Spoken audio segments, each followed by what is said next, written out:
Chapter 1633.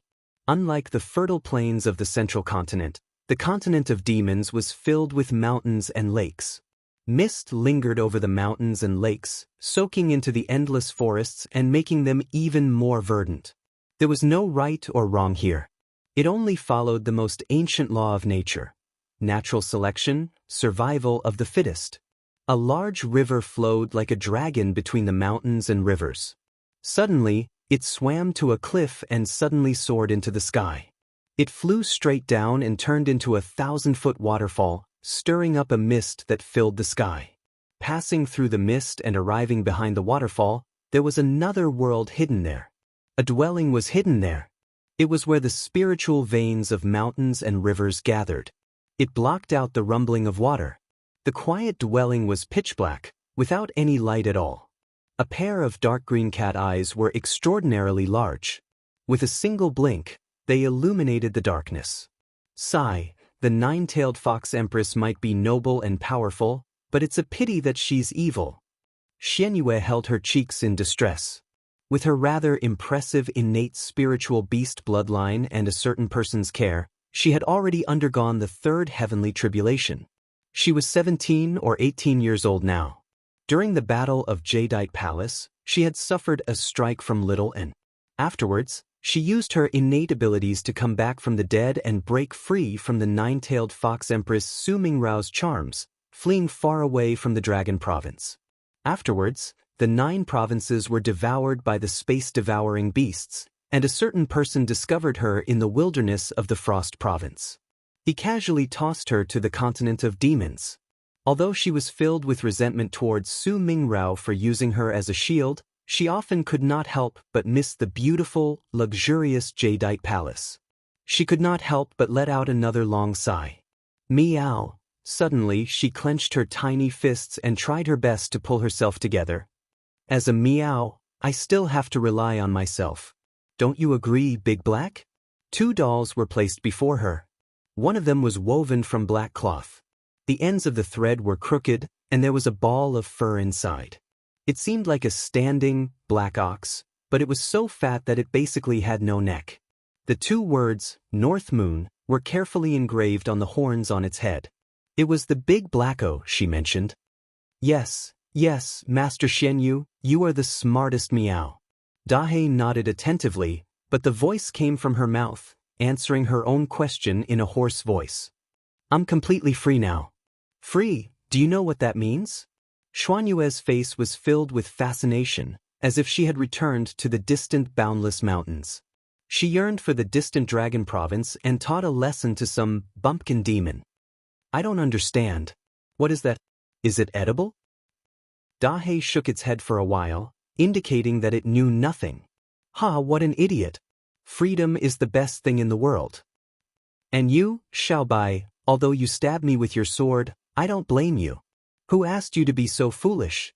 The other puppet was carved from white wood. It was a small skeleton, and it held a small white sword in its hand. As expected, it appeared to be a little dull. However, even though she said that she didn't blame her, her nose wrinkled up. Aya, it's disconnected again. Sigh, you're nodding and shaking your head.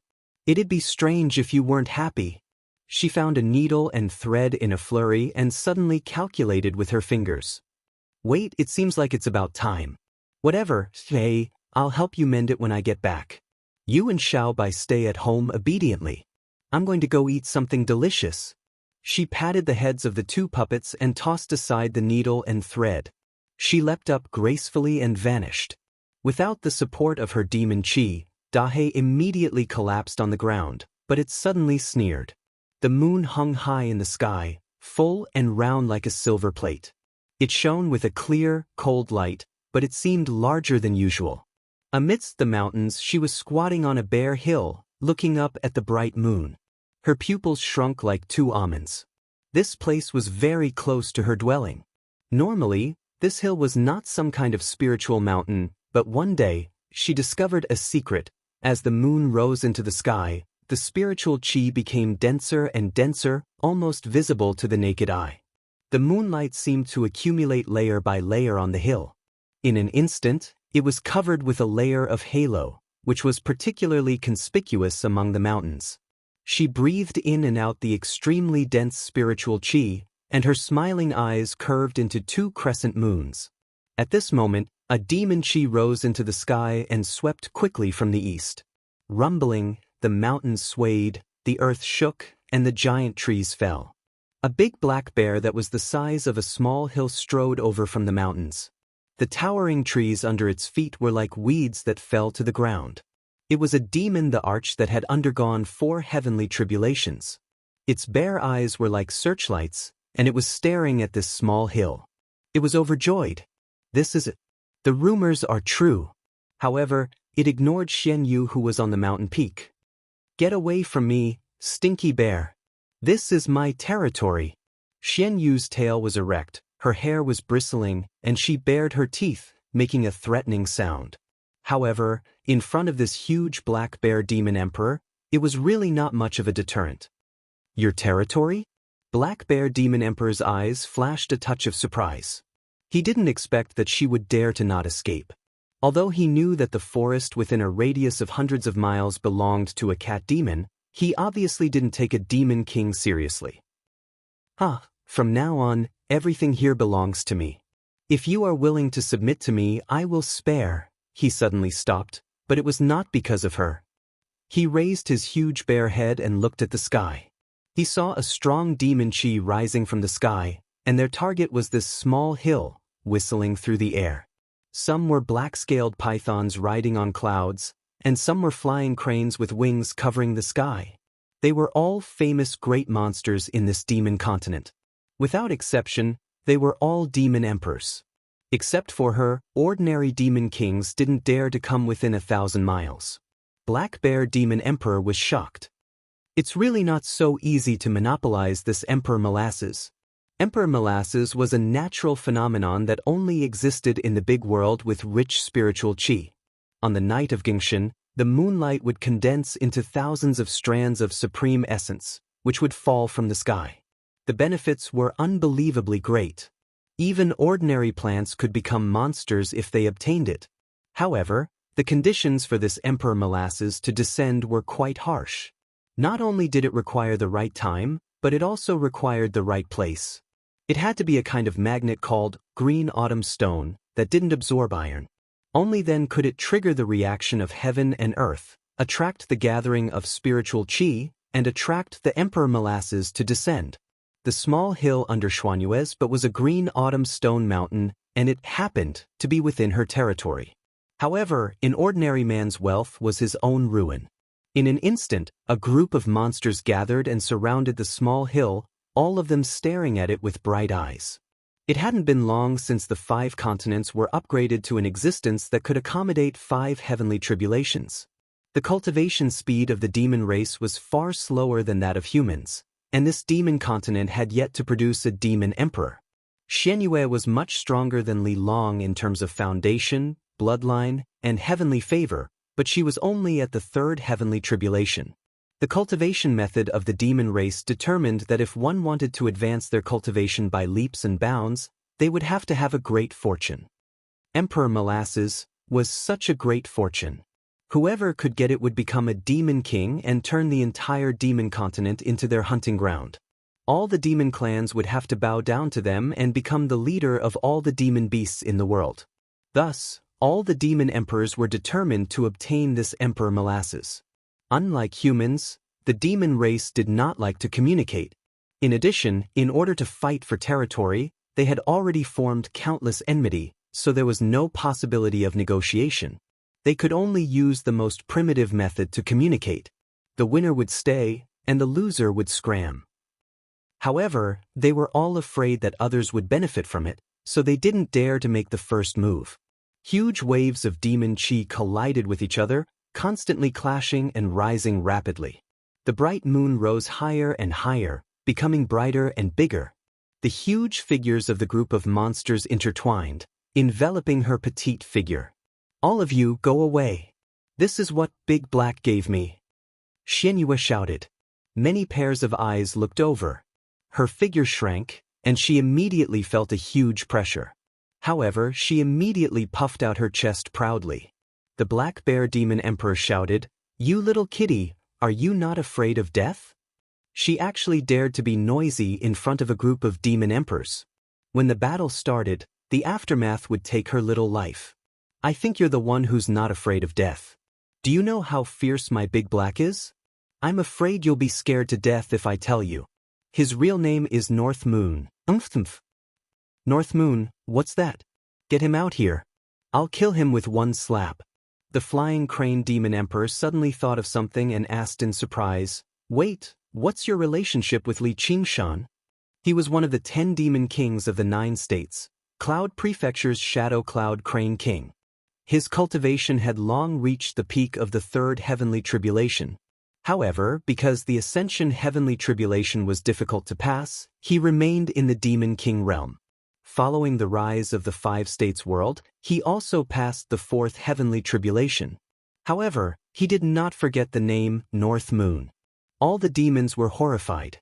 Perhaps they did not remember or even heard of the famous North Moon Demon King, but it was impossible for them not to know Li Qingshan. He was the ruler of this world. Although there was almost no news of him after he left on the Kuan Peng, he was still a respectable existence. "He's my pet. Hee, are you afraid now?"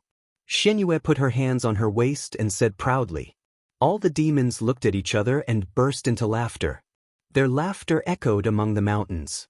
The Black Bear Demon Emperor laughed so hard that tears almost came out of his eyes. "You said that Li Qingshan is your pet. It seems that he has really left this world.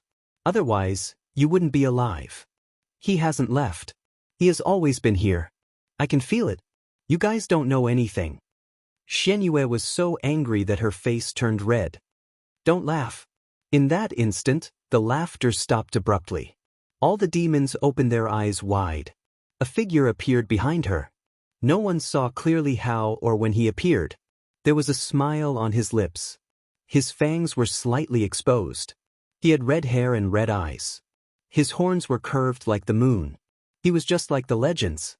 This had always been the tiger's territory. The air seemed to have frozen. A strange atmosphere deterred all the demon emperors. They could not move at all. At this moment, the spiritual light on the hill had already accumulated to a height of several tens of feet.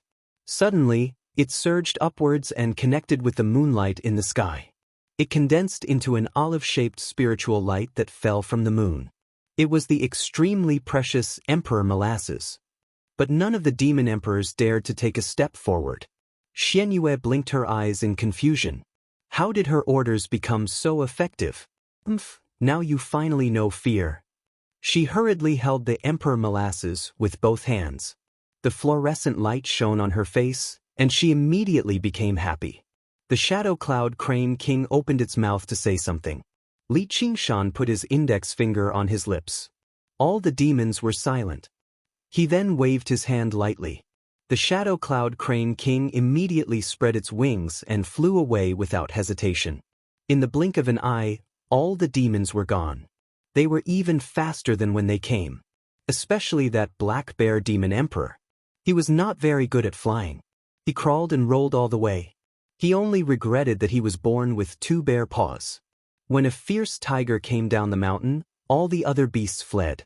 "A bunch of idiots. You sure run fast. You were scared to death, meow." So many. Drops of Emperor Molasses condensed in midair. They dragged along wisps of silver light like meteors. Her figure flickered. She jumped here and there to catch them. She was like a cat swatting at fireflies. Li Qingshan smiled and pointed to the sky. In an instant, a meteor shower fell. Thousands of strands weaved the night sky. It was beautiful like a dream. So beautiful. Her eyes widened. She was even happier. Then she revealed a distressed expression. How was she supposed to catch so many? She busied herself for most of the night. Satisfied, she returned to the cave abode under the waterfall. Lying on the soft bed, she grabbed Big Black and talked to it for a while. Then she hugged it tightly. "Thank you, Big Black." "Master, you're welcome. This is what I should do." "Hee. Thank you too. I'm so sleepy. Meow Heaven will definitely mend it for you." She yawned and curled her body. She fell asleep in a daze. She muttered, "Big Black, freedom is so lonely. I hope I can protect you well this time. Stay away from the wind and snow." Li Qingshan stayed by the bed and said soundlessly. Xian Yue woke up with a start. Her ears pricked up. "Big Black." No one answered in the darkness. Chapter 1634. The mountains were like the sea, and the moon was like frost. A tall figure walked alone along a winding mountain ridge. On both sides was a bottomless abyss. The deep and dark night wind blew from the valley. One step in the air would cause one to be smashed to pieces. However, he closed his eyes and walked forward with big steps, mumbling something to himself.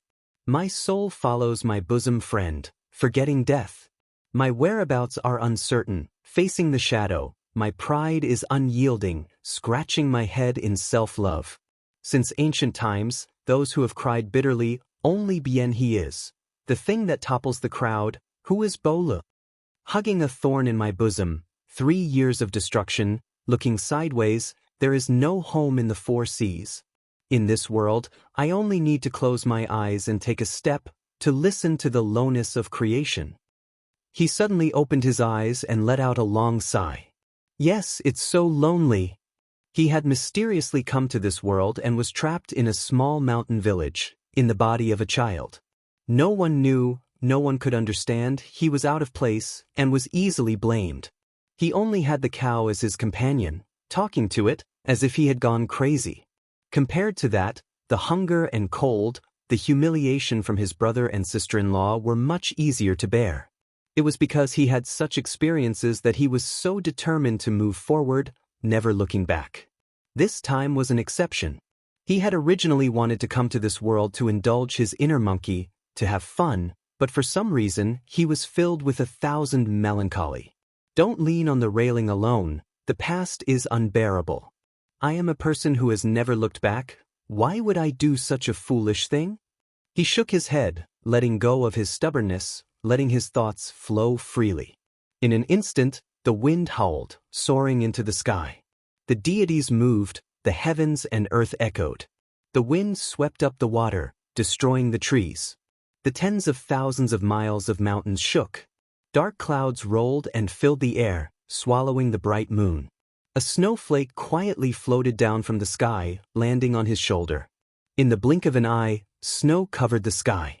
Many scenes flashed before his eyes, interweaving with his past and present life, all blurry and indistinguishable. Maybe this is just a big dream, and when I wake up, I will be in a warm bed. When he first came to this world, he had thought of this countless times. Now, looking up, there was only wind and snow, high mountains and dangerous roads. Such wind and snow always made him think of the ice-sword cliff, the arduous and hopeless climb. It was as if it had never come down and had always been climbing upwards. Even afterwards, he recovered his human form and returned to the world of mortals.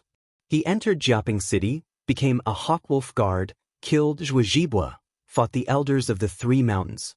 The snowstorm never stopped. The snow was getting heavier and heavier, gradually covering their shoulders and covering the rugged road. The mountains were all covered in white. All the scenes condensed and intersected. A pair of gentle ox eyes stared at him quietly, listening to him talk to himself. "Brother Ox, are you also this lonely?" In that instant, he suddenly understood that feeling. It was just like how he looked at Xian Yu, just like how he looked at Li Long unknowingly, that man's stalwart back had already become within reach. If he took another step forward, he would be able to pat his shoulder and say, "Brother Nyo, I'm here." He opened his chest and praised, "What a heavy snow."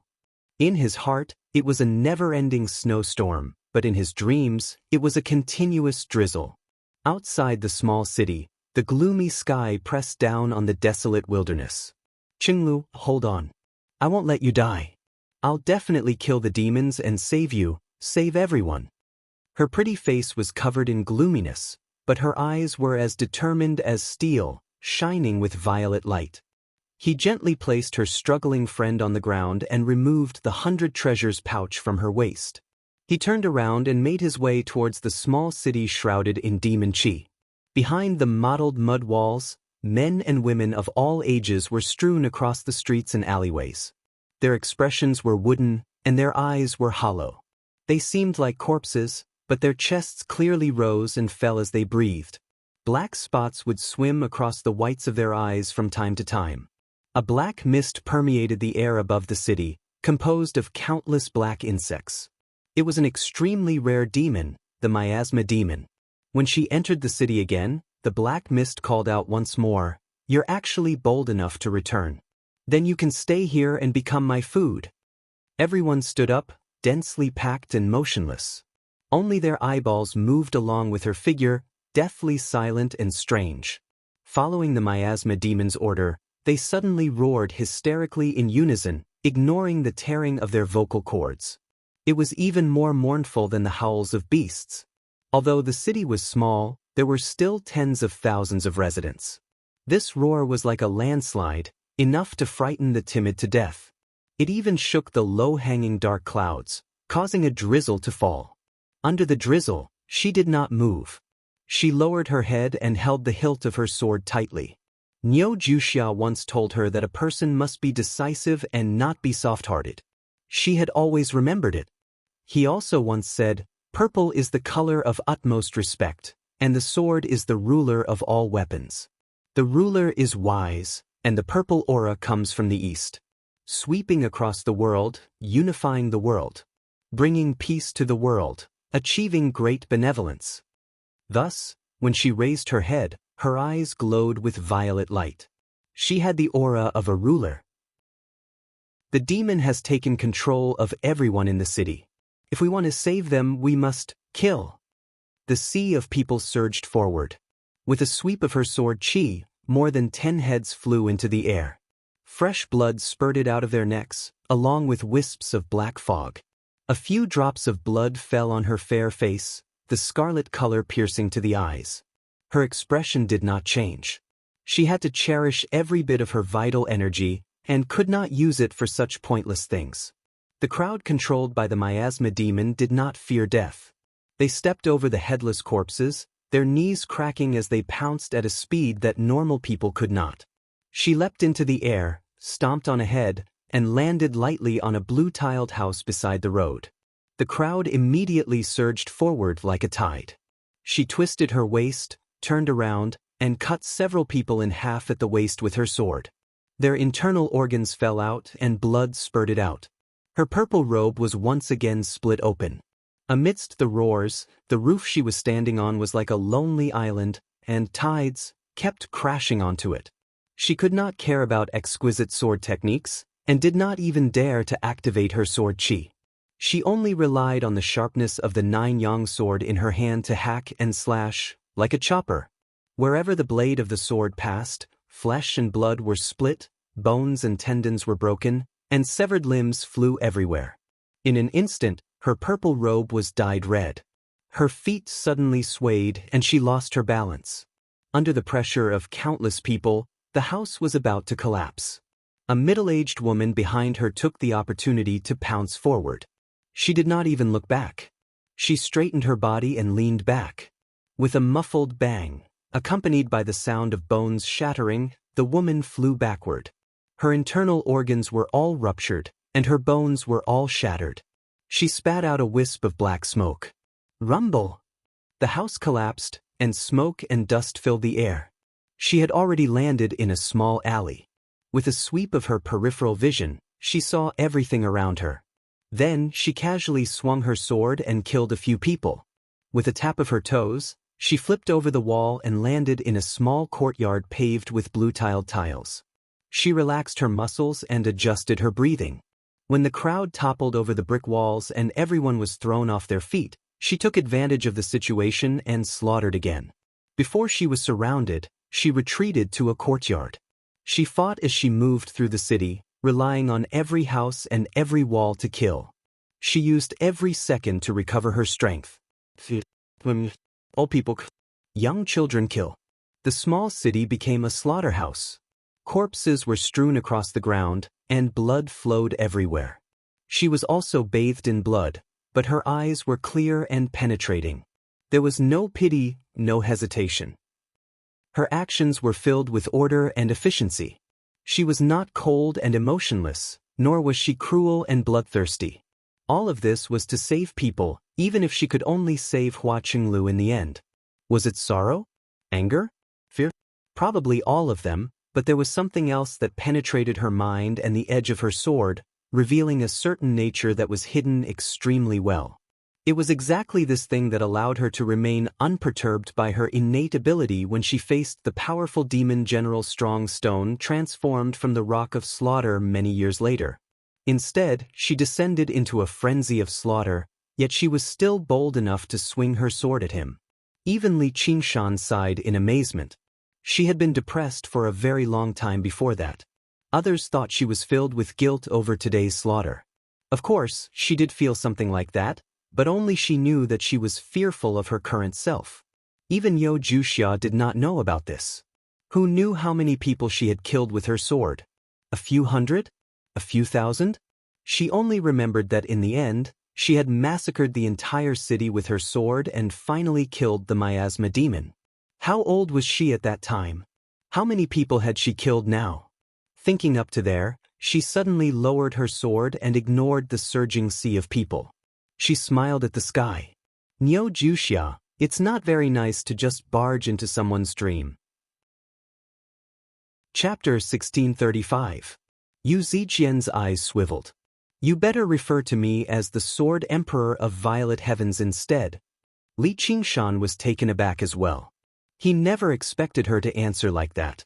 However, Yu Zijian had already begun laughing aloud. Her laughter was clear and hearty. A ray of sunlight pierced through the dark clouds and landed on her. The redness gradually receded. She was still dressed in violet, but her appearance was no longer that of a young girl. She seemed like she was standing under the spotlight, at the center of a stage. She radiated with confidence and glory, incomparably radiant and sharp. Before she knew it, the rain stopped. The drizzling rain was just an old dream. It had ceased to be an obstacle in her heart a long time ago. She was even more decisive and open-minded than Li Qingshan, who had tried to persuade her to make up her mind. Li Qingshan could not help but sigh inside. Back when they met on the island of Cherishing Flowers, she had followed Hua Qinglu around like a maidservant. Now, she already possessed an extraordinary charm that rivaled Gu Yenying in the past. No, even Gu Yenying in the past could not compare to her right now. This metamorphosis was like a fish transforming into a dragon. Right now, as he gazed at the corpses strewn across the tiny city that flowed with blood, he suddenly discovered that she had already revealed her loftiness a long time ago. Her resolute boldness was not something she should possess at her age, nor was it something that could be learnt from a few vague principles. As it turned out, she was just a dragon hiding in the abyss, hiding her true appearance. In that moment, many of his memories linked up with her. During the entrance examination of the 100 schools of thought, she had gained the favor of the slovenly Taoist priest, Zhou Tong, with her pure yang constitution. Only Chu Tian's 5 elements constitution could rival her, but in terms of temperament, who knew how many times greater she was than Chu Tian? Along the way, she had gained the favor of the first young miss of the Hua family, Hua Qinglu. After being abducted to the Green Vine Mountain, she caught the attention of the Green Vine Elder. After entering the 100 schools of thought, she immediately became the disciple of the strongest school of Taoism, Zhou Tong. She was also the successor of the Violet Heavens sword that Fu Qingjin sought. Li Qingshan had also helped her many times, and it was needless to say that after coming to this 5 continents world, the care he had given her was far more profound than that of Li Long, a fellow villager. And he, this lecherous man, had always favored her, but he had never had any improper thoughts. It was as natural as an older brother loving his younger sister, never asking for anything in return. Her thoughts were also pure from beginning to end, as if there were no feelings between a man and a woman, and she was not shackled in the slightest. She received help from benefactors almost everywhere, and every time, she was able to turn misfortune into fortune. In terms of fortune, there was probably no one in the world who could compare. He seemed to have a magical charm that could not only win the hearts of people, but also the blessings of the heavens. After Li Qingshan became a god, he mastered the laws of heaven and earth, of the Pure Land and the Devil Land at the same time. He kept looking back to the most distant memory of the primeval Kailan, the ancient picture scroll named The Battle of Mending Heaven, and comprehended the deeper things contained in it. He had already understood the origin of her charm and understood what the word pure yang meant. Fuxi and Nuwa were the primordial gods who were born at the beginning of the primordial world. Fuxi belonged to Yang. They walked the ways of the heavens and created dragons. Nuwa belonged to Yin. They walked the ways of the earth and created humans from earth. The two of them grew together, but they also reinforced and countered each other. They were brother and sister, as well as husband and wife. They loved each other, but they were also destined to fight and compete with each other. There was no way to describe their relationship. Yang Qi was clear, while Yin Qi was heavy. Yang controlled ascension, while Yin controlled descent. As a result, Nuwa was destined to lose to her resolute and wise husband in the battle of mending heaven. All she could do was sacrifice herself and merge Yin and Yang, using her body to mend the heavens. As the saying went, solitary Yin cannot flourish, and solitary Yang cannot flourish. Their existence was based on each other's existence, so the holy Emperor Fuxi vanished with it. The essence of Yu Zijin's pure yang body was the holy Emperor Fuxi's heavenly way. It was even closer to the way of the dragon than any of the so-called true dragons he had seen in his life. Renouncing lust, abandoning stagnation. The purest, untainted by dust. The toughest, strongest, and cleaving through everything. In the past, she faced the demon general Strong Stone, transformed from the Rock of Slaughter with her cultivation as a Qi practitioner. How unbelievable was it for her to be able to swing her sword and receive him without being affected by the murderous aura. If the turtle dragon was as pure as him, he would never have fallen for Sumi Rao's charms. If Ao Xian was as tough as her, he would never have yielded to him. Her existence, her fortune, her personality, her cultivation. All of these coincidences and appearances were the result of the interweaving of laws and the appearance of a great tool. Her path could not be accommodated by a mere sword emperor of violet heavens either. She had only just begun to shine. As a matter of fact, Li Qingshan could even smell some sort of opportunity from this. He wondered why she had appeared beside him. He could not help but sigh. You were clearly a little girl yesterday. I've been a little girl a long time ago. Yu Zijian continued to smile. She flicked the edge of her sword complacently, and it thrummed as if she was taking revenge for being tricked in the past. You tricked me for so long back then. Oh my, you're actually so vengeful. Li Qingshan sighed in sorrow. Where had the pure and pleasant little girl from the past gone? You're not the only one in the world who holds grudges. Yu Zijin grinned. Moreover, you're the one who taught me all this. Something like that actually happened? Li Qingshan expressed his surprise. Yu Zijian nodded solemnly. Their eyes met, and after a moment of confrontation, they began laughing together. Their laughter echoed through the small city. Everything gradually blurred, like a soaked painting. The dream faded away layer by layer. On Heaven's leaning peak, Yu Zijian currently knelt in a large, gloomy hall in the center of the hall. She continued to smile. She wore a tall crown in the shape of a dragon's head, which made her seem as graceful as flying. She wore a set of bright violet Blademaster clothes and a large, black cloak that draped over her shoulders. It was embroidered with dark, golden patterns of clouds. She seemed elegant and noble. She seemed extraordinarily valiant. The violet cloud's sword rested quietly on her legs, waiting for its master's summons at any time to slay all enemies. Li Qingshan stood in front of her. He rubbed his chin and clicked his tongue in wonder. This attire, what do you think? Do I look good? Yu Zijian lifted the large, wide sleeves of her cloak elegantly. How old-fashioned, Li Qingshan said. Yu Zijian immediately hung her head as if she had been dealt a heavy blow. She grumbled, they insisted on making me dress like this. They said that's the only way to demonstrate the might of the Sword Collection Palace. Yu Zijian counted with her fingers. Fu Qingjin, Hua Sengzan, and even someone as slovenly as my master has started to put on airs. I really can't stand them. Li Qingshan understood. The reason why the Sword Collection Palace was able to achieve what it was today was because of the assistance of these two people.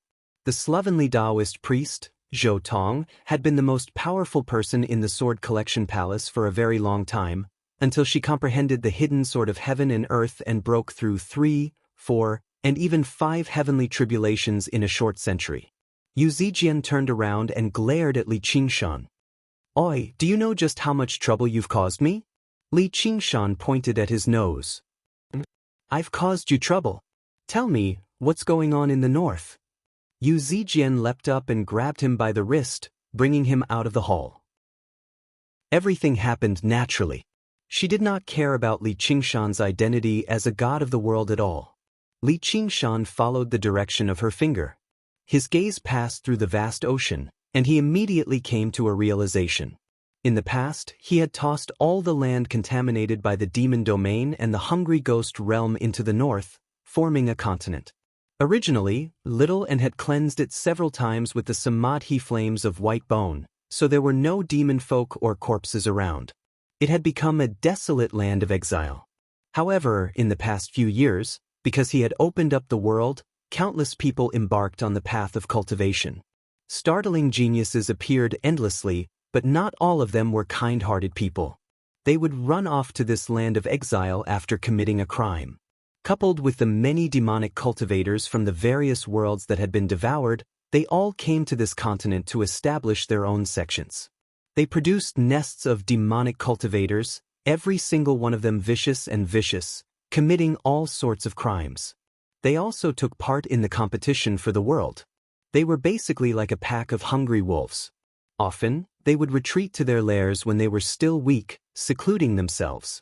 It was extremely difficult for regular cultivators to venture deep into this land filled with demon qi. When they were powerful, they would head south to steal resources and abduct people, committing countless crimes. As a result, this continent became known as the Continent of Demons. It was the most dangerous place in the world. People paled at the mention of it. Yu Zijian stood her ground and moved the Sword Collection Palace here, turning it into the first barrier of the central continent. Then, she engaged in 3 sword battles on Heaven's Leaning Peak, uniting all the sword cultivators in the world to conquer the continent of demons. Only after countless brutal massacres did she suppress the arrogance of these lawless demonic cultivators. Her cultivation had not been achieved through secluded cultivation. She had basically achieved it through slaughter. Chapter 1636. The Heaven's Reliance Peak stood alone on the shore of the ocean. It was like a supreme divine sword, pointing straight at the sky and deterring the demon continent on the other side of the ocean. It made all evil flee and demons tremble in fear. The master of the Sword Collection Palace, Yu Zijian, was the sword soul of this divine sword. On the top of the lonely peak, she had asked the mysterious will of heaven why a continent like this had been created, bringing with it so much slaughter and evil. The will of heaven had always been difficult to ask. But at this moment he was standing right beside her. She had grabbed him firmly in her hand. Over there. I actually never sensed it. Li Qingshan gazed past the vast ocean, gazing at the demon continent that he had personally created. He immediately understood all of its history and sank into his thoughts. Yu Zijian held her breath and focused. She stared at him with her violet eyes, silently waiting for his answer. Suddenly, she felt a tremble in her hand. She was surprised and could not help but ask, "Are you all right?" "I'm fine." Li Qingshan smiled. In that moment, an idea flashed through his head. It was like he had seen a demon domain that he had personally created. If he wanted to purify the land of other continents so that everyone could live in peace and have their own needs, he had to remove the land polluted by the demon domain and the hungry ghost realm. And, in the past events of the demon domain, did the huge, golden hand that had taken away the sun have the same kind intentions? Yes, if he wanted a pure land of bliss, he had to create a demon domain and filthy land first. He had purposefully tossed this continent into the bitter cold of the north. He had never planned on allowing any life to thrive on this continent in the first place. The pure land of bliss drained all of the demon domain's life force, turning the entire demon domain into a wasteland. Perhaps that was a form of mercy. However, far, far too much time had passed, so much time had passed that everything deviated from its original intentions. In the end, many life forms still gathered here, taking root tenaciously with their admirable life force, but they became even more brutal and evil under the harsh environment. This continent of demons became the headquarters of the demonic cultivators of the world. All the mortals born on this continent possessed certain characteristics of demon folk and ghouls. They were numb and powerful, known as Yimo. They invaded all the other continents, just like how demon folk conquered the 3,000 worlds and 6 realms of Sasra. Li Qingshan looked up at the sky and recalled the Buddha's light that summoned him to the pure land of ultimate bliss. Was it just a coincidence that he was summoned to be an insignificant divine general of Sangarama? It was completely capable of destroying him, the future demon god king, but it still wanted him to see clearly, to see all right and wrong, good and evil. The time when he was an egg was the happiest and most peaceful time in his life. Everyone was living happily, and bliss was not an illusion. When he fell into the domain of demons and hugged the human child that Jiao Ying had given birth to, all the happiness had turned into mockery. There was only sorrow and anger in his heart. At this moment, it was as if he could see the baby growing into an adult and growing older with each passing day. His face was covered with age spots, and he gradually emitted a rotten smell. Saliva flowed out of his mouth. It was disgusting. Even the great vow to deliver all from suffering was no match for the flow of time. The Qilin is dead, and the phoenix is old. The Qilin is dead, and the phoenix is old. He suddenly understood all of the meaning behind it, but at the same time, he lost the ability to express it with words. Success, residence, destruction, emptiness, birth, old age, sickness, and death. Everything in the world was no exception. Just how much meaning do my actions have? He could not help but sink into his thoughts with a frown. The silver-gray sea rose and fell as the north wind blew snowflakes into his face. His expression was as cold as a statue of a god, towering above the sky and unreachable. Yu Zijian could not help but unclench her fist. She did not receive the answer she wanted, but she seemed to see the will of heaven itself. It was profound, distant, and indescribable. If it were anyone else, they would have lost the courage to ask questions forever, but she gritted her teeth and called out resolutely, "Li Qingshan, don't play dumb. I'm going to demand justice for the people of the world today." Li Qingshan suddenly returned to his senses. As he looked at her shining eyes, he could not help but smile. "I'm just a mortal. Why are you demanding justice from me?" Yu Zijian let out a great sigh of relief. Just now, that moment was 100 times more terrifying than when she faced the most dangerous of enemies. Her willpower had basically been swallowed up, but she also felt a strange sense of familiarity.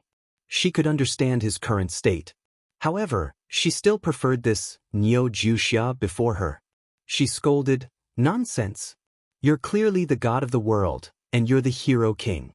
You distributed all the cultivation methods to everyone, regardless of whether they were good or bad, so of course you have to take responsibility." The grand ambition of everyone having cultivation methods was not as glorious and correct as it sounded. Although it changed the situation of the world and changed the fates of countless people, it also led to endless chaos and conflict. Demonic cultivation methods were often unorthodox and eager for quick success. Although it was easy for them to suffer from chi deviation, it was not a huge price compared to the allure of immortality. Their cultivation speed would also be far greater than the orthodox cultivation methods, and the techniques they used would be vicious, and extraordinarily powerful. Orthodox cultivators of the same level of cultivation would often not be the opponent of demonic cultivators. As a result, many cultivators embarked on an unorthodox path, specially choosing cultivation methods like this from the heavens so that they could emerge victorious in battle. As a result, in the early years of the 5 continents, the decline of the orthodox path and the growth of the demonic path had greatly eclipsed the rise of the orthodox path. Only when the sword collection palace rose up and Yu Zijian slaughtered viciously did they gradually recover from their decline. Li Qingshan rubbed his chin and sighed. There are bad people among the masses. Only now do you know. Yu Zijian had seen many of these powerful demonic cultivators. None of them were mortals in the first place. None of them seemed like bad people. Once they grasped extraordinary powers, they would immediately become vicious and evil. I almost forgot. I'm not a good person to begin with, hee. Li Qingshan began to laugh unconsciously. He patted Yu Zijian's shoulder in delight. Fortunately, you're here. You just have to kill off all of these bastard demonic cultivators. You big bastard. What did you say? Li Qingshan basically doubted his ears. Sigh, back when I was taking care of you, I called him Niu Juxia. Now that I've grown up, I call him Big Bastard. You big bastard. Yu Zijian frowned, which added a sense of malice to her. It was a testament to what she had gone through in the past few years. Let alone the unorthodox path, even her fellow disciples trembled in fear when they saw her like this. They were afraid to say anything. The Sword Collection Palace had maintained the orthodox path for the past few years. They had killed countless demonic cultivators, but they had also paid countless sacrifices. Even cultivators were like that, let alone mortals. With her current cultivation, she could suppress all the demonic cultivators in the world with her sword alone. However, this advantage could not last for too long. Human emperors would emerge among demonic cultivators sooner or later, and they would make a comeback. By then, there would be another war between the orthodox and the evil, endless slaughter. Who knew how many innocent lives would be lost, yet he could still smile. All right. What do you want me to do? Yu Zijian did not hesitate at all. Kill all the demonic cultivators in the world first. Heh, what a heavy sense of malice. Trust me. There might be many hypocrites among the orthodox path, but there really aren't any good people among the demonic cultivators. I'd rather kill 1,000 innocents than spare a single one. If I spare one, who knows how many tens of thousands of people will die. It'll also make everyone in the world believe that they can get away with doing evil. It'll be a vicious cycle. The sense of malice on Yu Zijian's face grew heavier. This was the determination she had forged after countless bitter experiences. Sometimes, they were even worse than pretending to be benevolent and righteous. Li Qingshan did not doubt her at all. He never believed a bunch of bullshit like how people of the orthodox path were all hypocrites and people of the demonic path were all true men. Hypocrites still had to consider public opinion when they did things. These true men did not hold back at all when they massacred people in cities. And then I'll destroy all the demonic cultivation methods and sever the foundations of these demonic cultivators. Then I'll announce it to the world under the name of the Night King so that everyone can learn from it. Even if a few slip through the net in the future, it'll be easier to deal with them. Every single word she said was filled with heavy malice and unquestionable determination. Actually, cultivation methods don't matter. Yeah. The key is to kill all the demonic cultivators and use the name of the Night King to awe the entire cultivation community so that all cultivators will be afraid to take a single step forward. But even if I kill all the demonic cultivators in the world, I won't be able to eliminate all the evil in everyone's hearts. It'll only make them even more hypocritical and despicable. They'll refer to all their enemies as demonic cultivators and all resistance as demonic cultivators. That's still better than doing nothing. Actually, there's an even simpler method. What method? Killing is better than destroying the heart. Li Qingshan pointed at his head. I don't even need to do anything directly. As long as I have the determination, I can directly turn into the will of the world and influence the minds of everyone, making them abandon evil and do good, returning to the righteous path. What do you think? Yu Zijian clapped her hands and smiled. That's fantastic. Hold on, since you have that ability, why didn't you do anything earlier? Then are you willing to be influenced by me? Of course. Haven't I always been influenced by you? Yu Zijian grinned.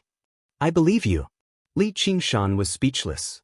He then asked, what if it's not me? Yu Zijian thought about it before shaking her head. I'm not willing, Li Qingshan was touched and comforted. Just when he was about to say something, he heard her continue. "But I can die." Her expression was normal. There was nothing hot-blooded or compassionate about it, as if she was talking about something that was only natural. Chapter 1637. Li Qingshan suddenly smiled. At that moment, thousands of streaks of light pierced through the dark clouds, illuminating the vast, blue waters. For a moment, the clouds dispersed and the wind and snow stopped. The clouds seemed to be burning, changing between orange-yellow and purplish-red. The wind and snow that had yet to disperse were dyed golden by the sunlight, like a golden rain. It was a magnificent sight. This was the so-called God. Rage was the roaring flames of lava and thunder. Sorrow was the howling of the wind and snow and the dark clouds. Laughter was the illumination of the sun, and everything was spring. The sword cultivators in the Sword Collection Palace all widened their eyes and gaped their mouths. They could not see the wonders of the world at all. They had no idea why the phenomena had changed. However, some people suddenly understood something. They looked at the man on the top of the mountain as if they were gazing at the sky itself. They murmured to themselves, "That's the Night King. No wonder, no wonder." Perhaps it was no wonder he could manifest such phenomena, or perhaps it was no wonder he could hug the master of the Sword Collection Palace. Yu Zijian sighed in amazement at the unbelievable power of a true god at first. Afterwards, she smiled as well, knowing that he had already agreed to her request. "Thank you, Niu Juxia." Their eyes met. One had scarlet eyes, while the other had violet eyes. They were no longer the same as before.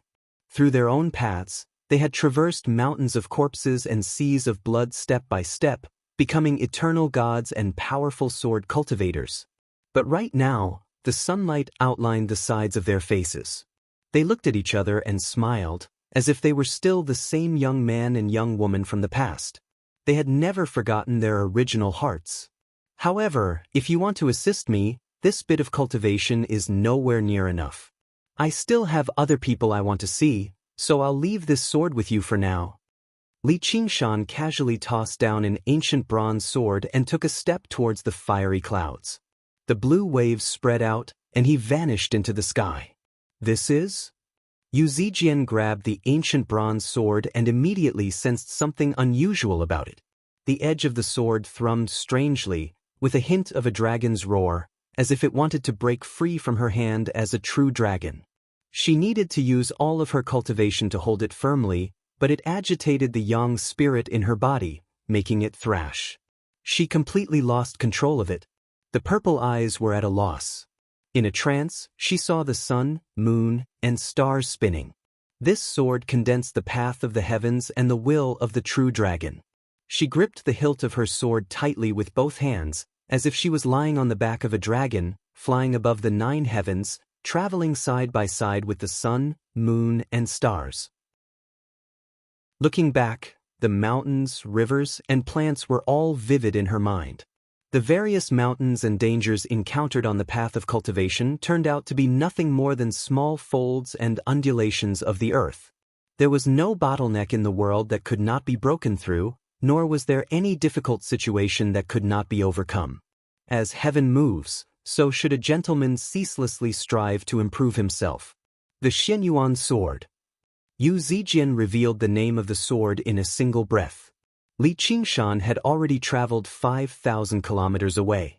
He suddenly looked back and revealed a surprised expression. Even he, the god of the world, had not expected such an unforeseen event. After thinking for a moment, he smiled and nodded. He no longer doubted that she would be able to help him. When the tyrannical village chief of the Yuxiong clan gave the Xianyuan sword to him, he was already a human immortal at the 6th heavenly tribulation and a soul relic. However, he did not immediately comprehend the mysteries of the sword. He only treated it as a regular bronze sword. Only afterwards did he learn about the sword's power, but he only treated it as a weapon of slaughter. Only when he comprehended the divine dragon transformation did he finally wield it freely and unleash extraordinary power. However, Yu Zijian was only at the 5th heavenly tribulation and a young soul, yet the Xianyuan sword resonated with her as soon as he held it. It was unbelievable. However, with further thought, he came to an understanding. Firstly, she possessed a body of pure yang. She walked the path of the heaven dragon, so she possessed a natural halo of destiny. Compared to his fusion of the demonic and divine, the dance of dragons and snakes, it was much purer. Secondly, she was a true sword cultivator. She had practiced the path of the sword for many years. Even her young soul had been condensed from the sword embryo, which made her drastically different from regular young soul cultivators. However, he had always used a blade to hack people. Although he had a deep understanding of the path of the sword, he did not actually have a passion for it from the bottom of his heart, which was why he had tossed the Xianyuan sword to her without the slightest hesitation. She understood the vague will of the heavens. The Xianyuan sword was basically prepared for her. It was an opportunity. She swung the sword and cut her way through the thistles and thorns as if she had cleared all her bottlenecks in a single stroke, opening up a path to the heavens. She no longer had any confusion or hesitation. All she lacked was time and resources. As the god of the world and the master of the demon domain, Li Qingshan could obviously pour tremendous resources onto her until she became a sword immortal. A body of pure yang that possessed a natural halo of destiny, the supreme sword of the heavenly emperor, and the king of demon gods that defied the heavens. 3 rare opportunities had converged together. This was an opportunity that would only appear during the great tribulation of the world. Otherwise, the heavenly emperor would not have lost his sword, and the demon king would not have been born. It really is violet qi from the east. It's indescribably noble. Yu Zijian's mind settled down. She slowly drew her sword and pointed it at the sky. She praised, "What a sword!" The path of the sword had always been extremely tough, but it was extremely easy to break. It was very easy to die in battle. Moreover, the path of cultivation was overly tough and pure. It was extremely fast in the beginning, but it would become more and more difficult once it reached an extremely high realm of cultivation. As a result, sword immortals had always been rare, but there were many true immortals that wielded swords as weapons. Sword immortals were different from regular true immortals. They controlled slaughter and possessed endless power. Even demon gods might not be her opponent, so she would be a powerful ally. Just like what she had said, the great tribulation of the world was the stage for sword cultivators to roam freely. It was a great opportunity for becoming a sword immortal. Since ancient times, heroes had always been born in troubled times. This was a great opportunity, as well as a result of her choice. If she did not have that determination, Li Qingshan would never have given the Xianyuan sword to her. In order to ensure that she could remain in the world of the 5 continents safely and avoid the flames of war, he might even unknowingly affect her progress in cultivation. If that were the case, her protector, Li Qingshan, would instead become her greatest shackle. Her good fortune would become the root of her misfortune. As time passed, the divine sword would be covered in dust, gradually losing its edge. She would probably lose the opportunity to become a sword immortal forever. This was truly becoming mortal with a single thought and becoming an immortal with a single thought. This was the most subtle thought in a person's mind. The Buddha said, 900 lives and deaths occur in a single moment. Even gods could not predict everything. However, it was exactly this smallest thought that determined the grandest and most distant path, allowing mortals to become gods. If Brother Ox had directly given him power, the Li Qingshan of today would not have existed. At most, he would be able to enjoy himself, but once the great tribulation of the world arrived, he would be reduced to ashes. Mortals always desired luck and opportunities, but they did not know that the belief in their mind was the foundation of everything. The difficulties and obstacles along the way were all for the sake of tempering this sword. As a result, the past failures and pain were never worth lamenting over. People were not free because they were strong, but powerful because they were free. Zijian, I wish you good luck. Li Qingshan visited another old friend. His mood lightened up, and his gloominess was swept away. He followed the path in his memory and continued forwards. The names became vivid one by one, vivid in his mind. Chapter 1638. Many years ago, Li Qingshan had only just become a hawkwolf guard. In order to help Little and recover his body, he had hunted down unorthodox masters without restraint. In the end, he caught them all in one fell swoop on the island of Cherishing Flowers. It was also at that time that Hua Qinglu and Yu Zijian met by chance for the first time. As for the little girl who bombarded the island of Cherishing Flowers and killed without hesitation, the impression she left on him was much deeper than Yu Zijian's. If she had not stopped Grandma Shimin back then, she really would have been in some danger. Afterwards, there was quite a bit of fate between them.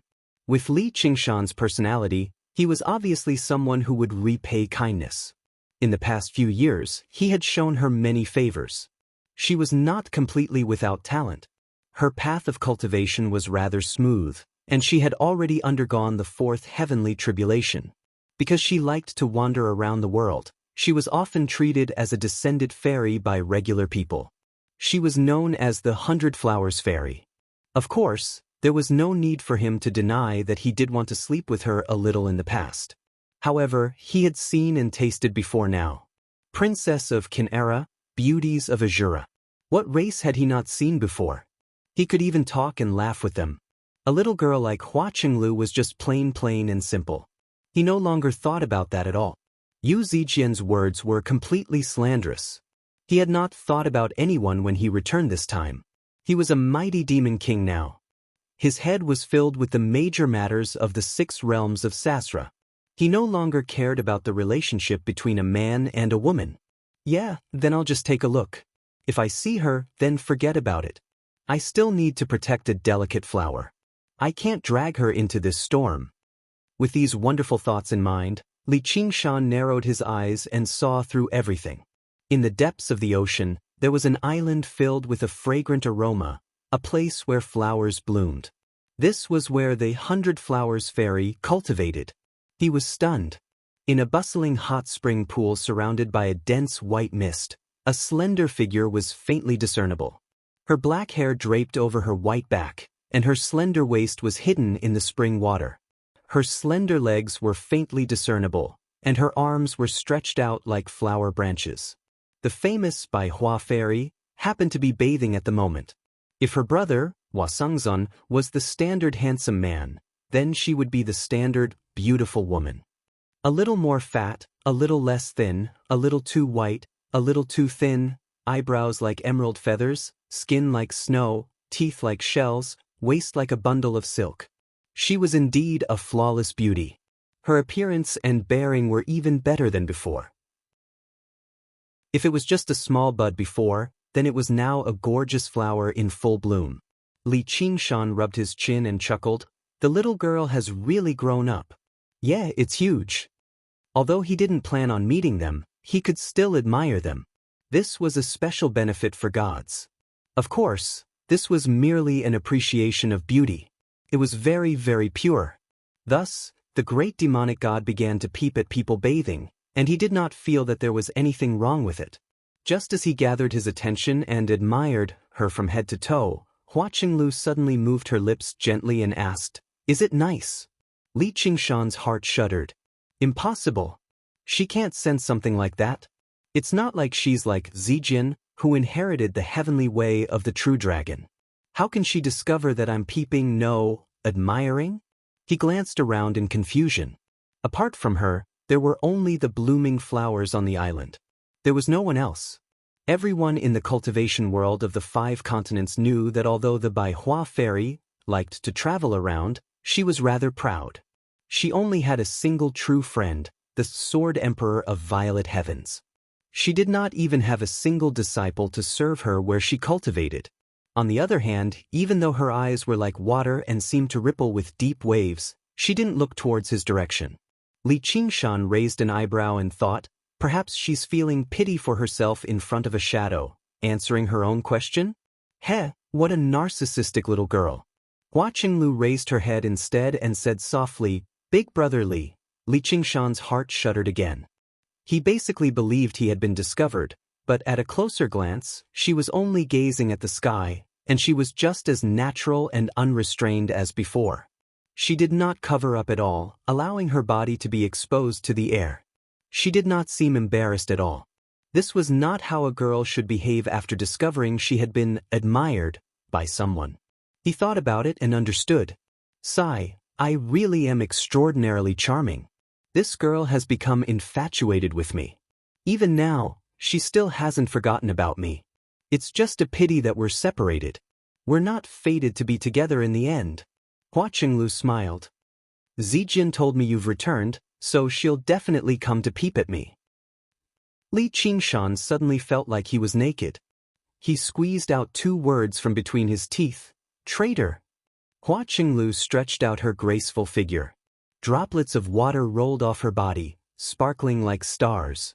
They were just like the dew on flower petals, just as natural as before. Don't tell me I have to burn incense and pray apart from bathing and changing clothes? Rustle. The flowers trembled, and Li Qingshan pushed aside a cluster of bright red camellias and emerged from the depths. He was composed without the slightest awkwardness. Hua Qinglu looked at his figure, and her body trembled like the flowers. Under his burning gaze, she wanted to shrink back into the water and raise her arm to cover the buds on her chest, but she suddenly sucked in a deep breath and stuck out her chest proudly. She spread her arms and twirled around gracefully in the pool. Do I look good? She was no longer that naive little girl, but the proud 100-flowers fairy. However, only in front of this man could she cast aside all of her reservations and display all of her beauty. Li Qingshan nodded with a smile. You're as beautiful as a flower. You live up to your reputation. He made his way into the pool step by step and arrived before her. Hua Qinglu could not help but hold her breath and look up at him. Li Qingshan sniffed the strange fragrance from her and gently caressed her moist face. Have you been well these years? Very well. I've been very happy. You know, I've always wanted to roam around and have a look. Your world really is huge. There are so many interesting things. I'll never find it boring. She had never been a person with extraordinary talent. She could not compare to her elder brother, Hua Sengzan, much less a wretched demon like Yu Zijin. If she had not come across a fortuitous encounter with him in the original world of the 9 provinces, her cultivation would probably have remained at golden core at most.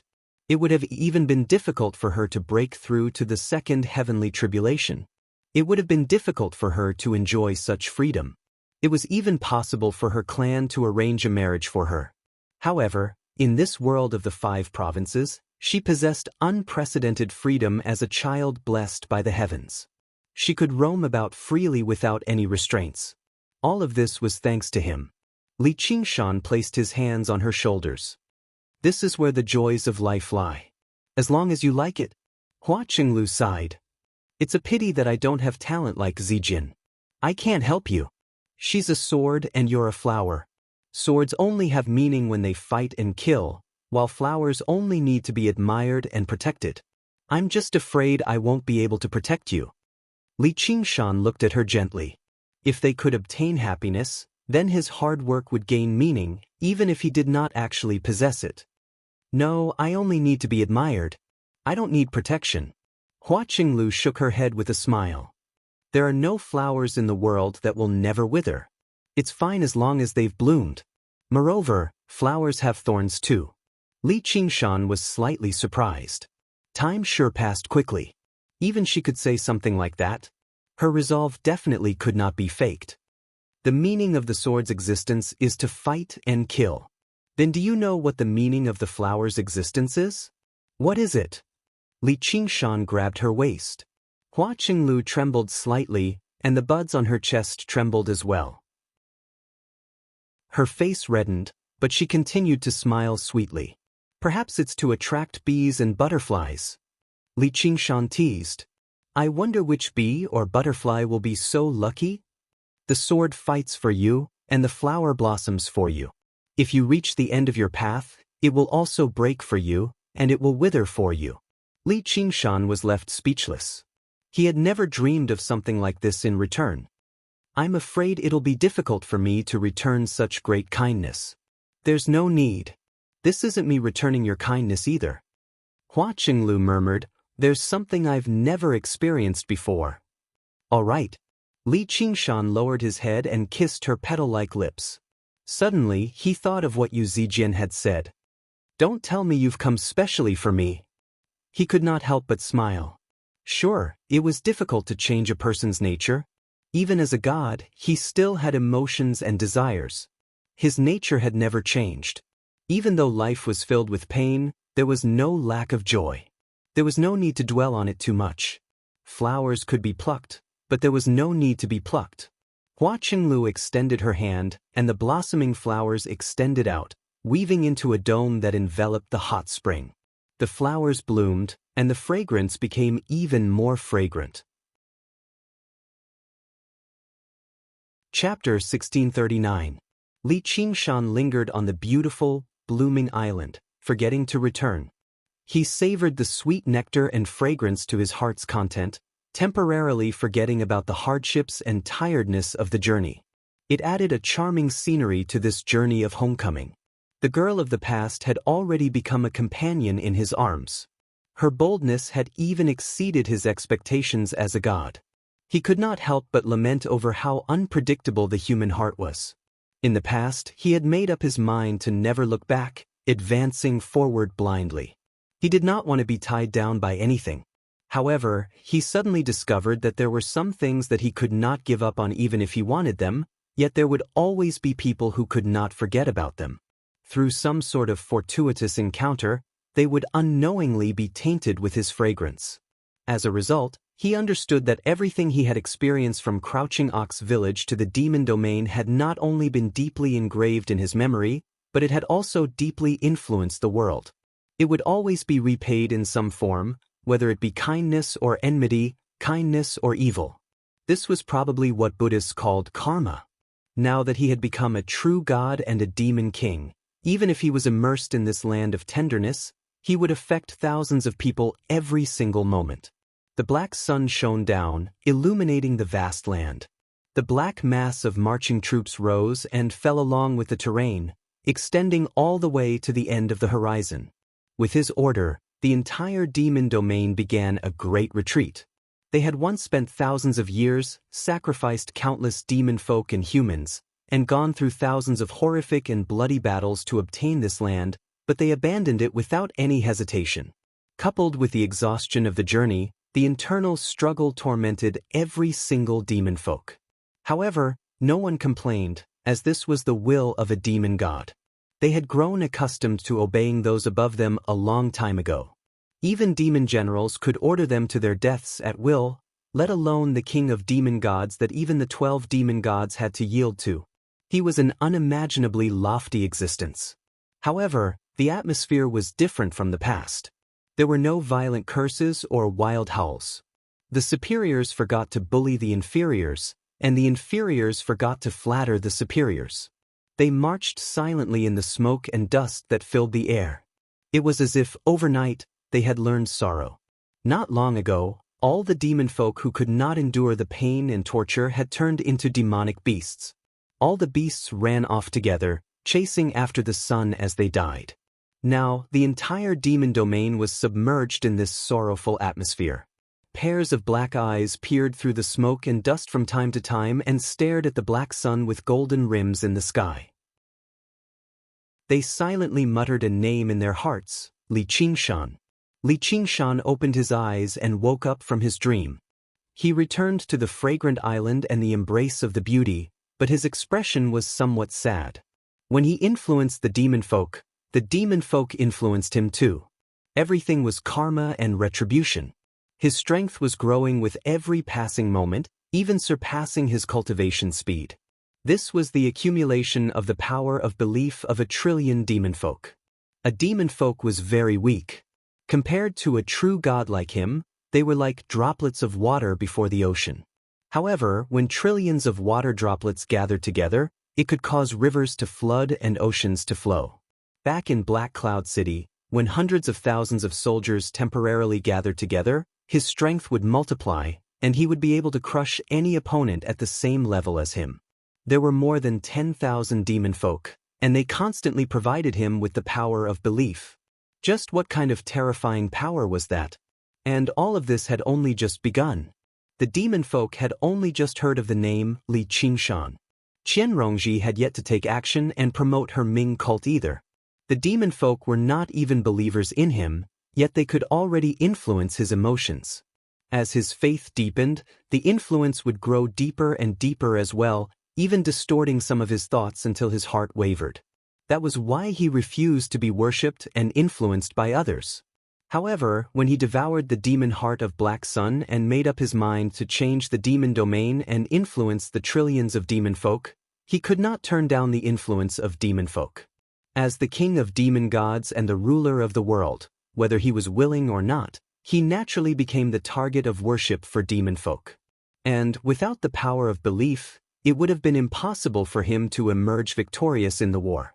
His opponents were renowned immortals and Buddhas, worshipped by the entire 6 realms of Sasra and the 3,000 worlds, who knew how many millennia of power of belief they had accumulated. Not only did they control the laws of the world, but they also controlled the hearts of the people of the world.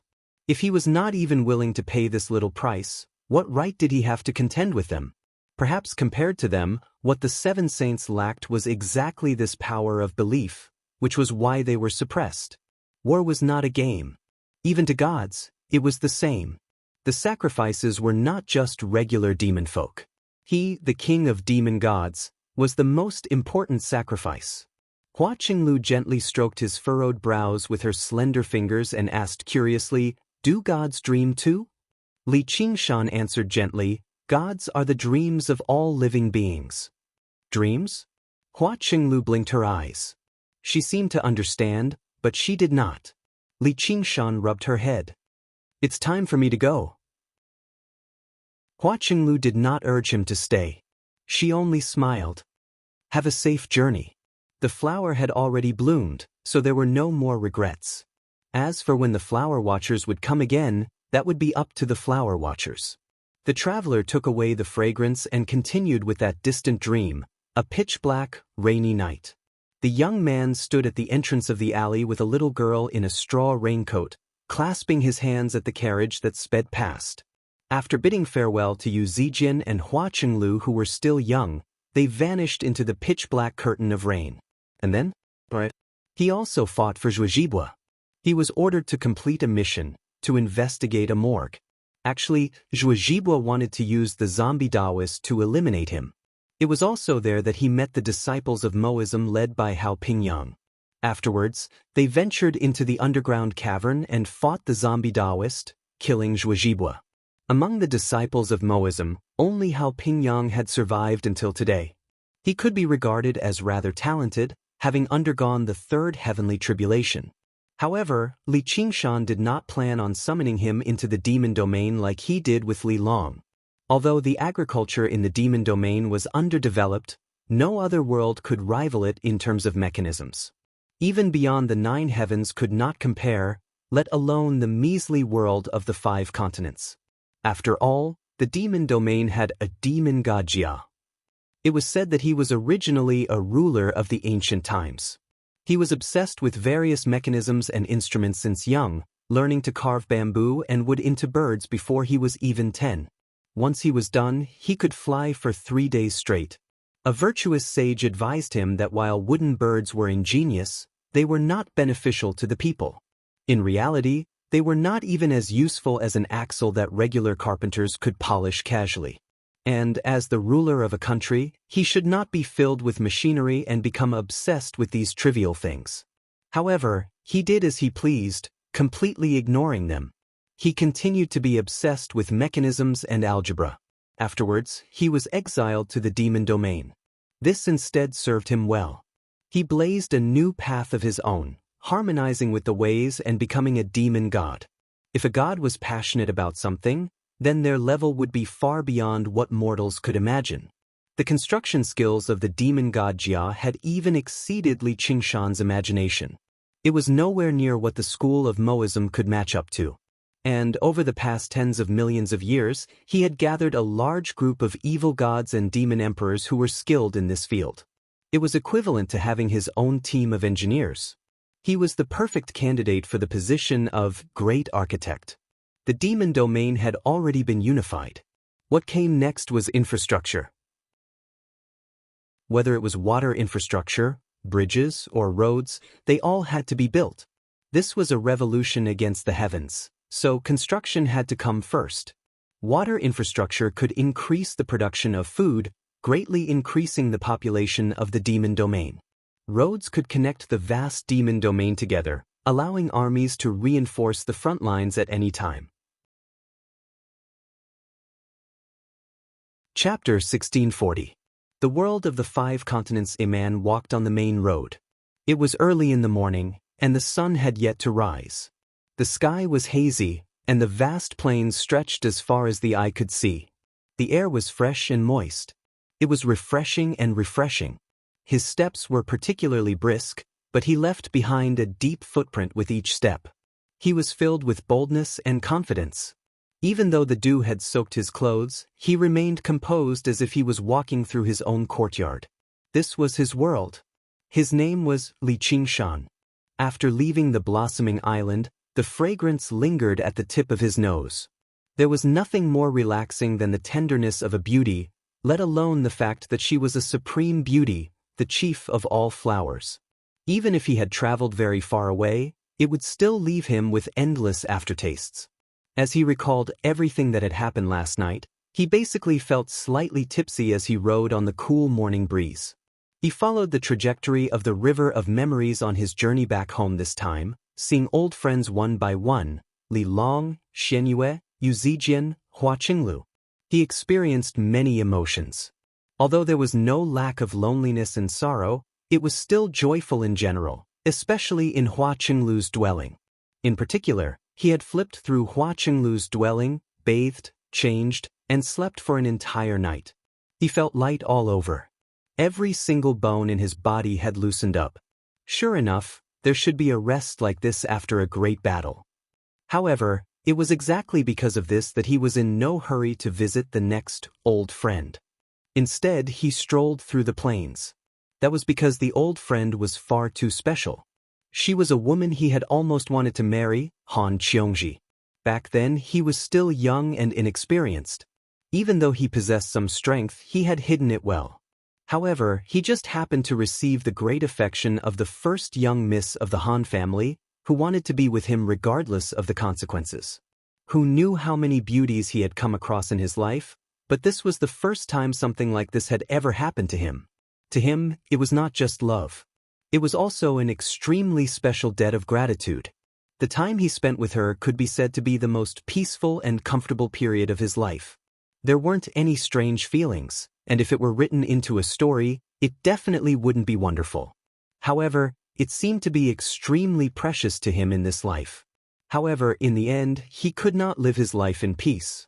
All the things that happened after that, the deceit, the failure to keep the promise, and the parting. Even now, he still felt guilty when he thought about it. Thus, he didn't want to see her in this state. He wanted to wait until the fragrance of the flowers dissipated and the aftertaste disappeared before he could face her. He couldn't help but shake his head. On this trip back to his hometown, many people's performances had exceeded his expectations. Sure enough, the human heart was the most unpredictable, even gods couldn't predict everything. Meanwhile, in the Hundred Flowers Cave, within the dense steam, Hua Qinglu currently stretched out her body, leaning against the edge of the hot spring comfortably. She smiled and thought, Big Brother Li, oh Big Brother Li, you think you're taking advantage of me, but you don't know that I'm using you to make up for my regrets from back then. In this world, who would have thought that the great, Bai Hua fairy, would never forget a man? But if they knew that the man's name was Li Qingshan, they wouldn't be surprised. However, Li Qingshan had always been a forgetful person. Facing the rising sun, he strode forward. As a result, as the sun rose, the aftertaste quickly vanished like morning dew. He sucked in a deep breath and inhaled the last bit of fragrance. Suddenly, he broke into a smile. He felt like a husband who had gone out to have fun. Before he entered the house, he had to tidy up his emotions and excuse himself, wiping off the perfume and kiss marks. Just when he was about to cross the 10,000 kilometers in a single step and arrive before Han Qiongji to give her a pleasant surprise, a strange buzzing suddenly rang through his head. He furrowed his brows in doubt and subconsciously listened. Everything within a radius of 50 kilometers was under his surveillance, but he failed to find the source of the sound. He could even expand the range of his surveillance to the point where he could hear everything in the world. However, the sound was only inches away, so close that it seemed like it was right next to his ear. He covered his ears with his hands again, cutting off all external sounds. However, the buzzing still did not vanish. His face sank as if he understood what it was. He slowly lowered his hands and exhaled gently, focusing all of his attention to distinguish the buzzing. Finally, he could hear it clearly. It was the sound of countless people, men, women, young and old. However, it was too light and too chaotic, so it sounded like a buzzing. At the same time, he also felt the gathering and growth of power.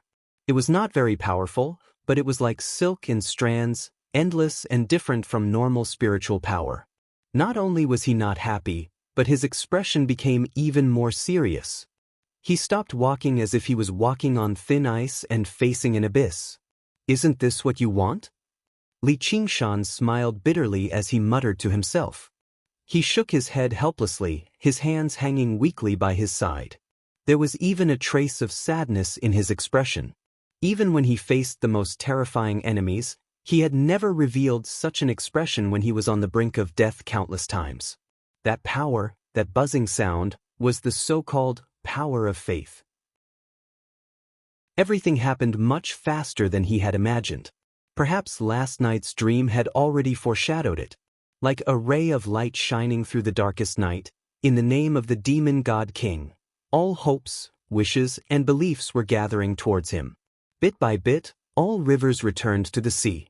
As a result, the scarlet star shone brighter and brighter, gradually surpassing the 12 demonic stars that revolved around it that represented the 12 demon gods. In the past, beneath Black Cloud City and before the two armies, the military aura gathered by several 100,000 soldiers for a short period of time was enough to sweep through everything, let alone the belief of 100 trillion demon folk. It would definitely gather into unbelievably endless divine power. But what was the price? Li Qingshan had a rough idea. That was something even more precious than life, something he would rather die than lose, the 9 transformations of the demonic and divine, all for the sake of remaining unchanged. However, he probably would not be able to defeat the saying, "Rope saws through wood, and dripping water wears through stone." He could already foresee that the influence of faith on him would grow greater and greater, deeper and deeper. This was the price he had to bear for the path he had chosen. That woman, Qian Rongji, had not even moved yet. The voice of a single demon folk might have been like the buzz of a mosquito, but the sound of 100 trillion demon folk gathered would definitely be thunderous, and it would be constant and never-ending. It would be filled with terror, fury, resentment, wails. All the negative emotions that could or could not be imagined in the world. Yeah, if he was satisfied with life, why would he need to pray to the gods and worship the Buddha? Even the human world could not satisfy him. Only the countless living beings would seek out the pure land of bliss, let alone the opposite of the pure land of bliss, the living beings of the demon domain that were filled with pain and torture. He clenched his hands and resisted the urge to cover his ears. He could sever all noise, sever all belief. However, he needed this power. The enemies in the sky were about to arrive. That man who seemed to be the embodiment of the heavens but wore the skin of a bear. The master of the hand that separated the pure land and the demonic land. The Tathagata Buddha. None of them were existences he could contend with right now. He needed the power of the living beings of the demon domain.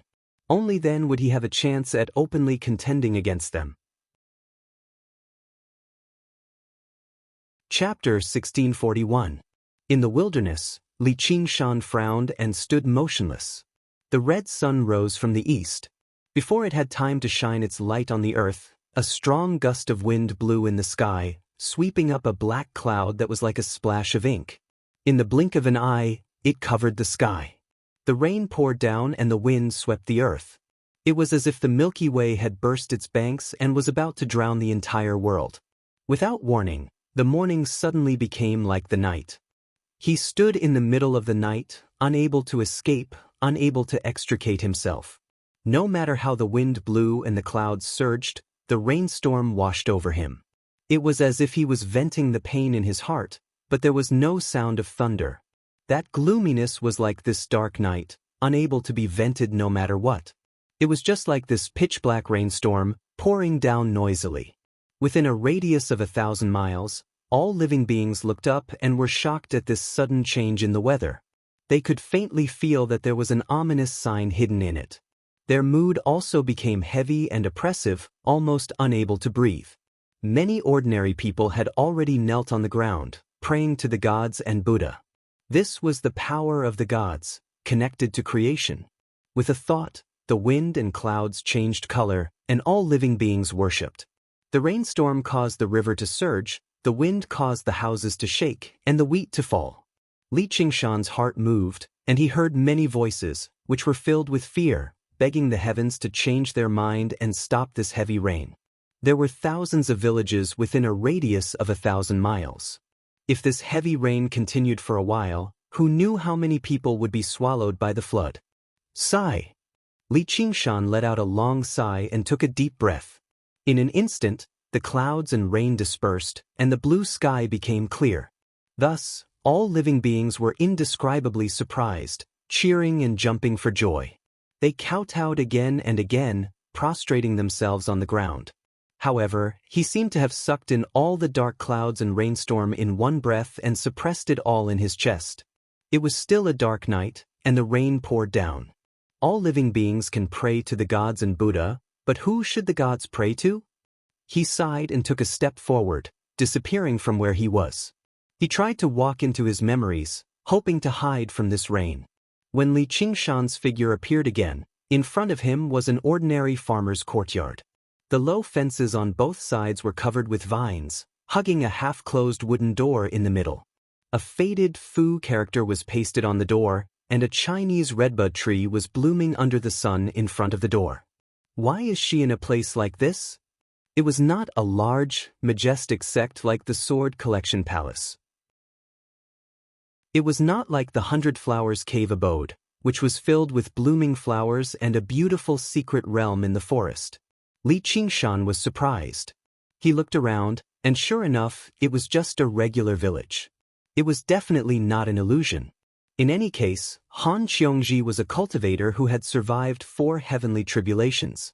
Even if she did not have her own sect, she would definitely have her own cave abode. However, this small village could not be called a paradise. Smoke curled up from kitchen chimneys in the village.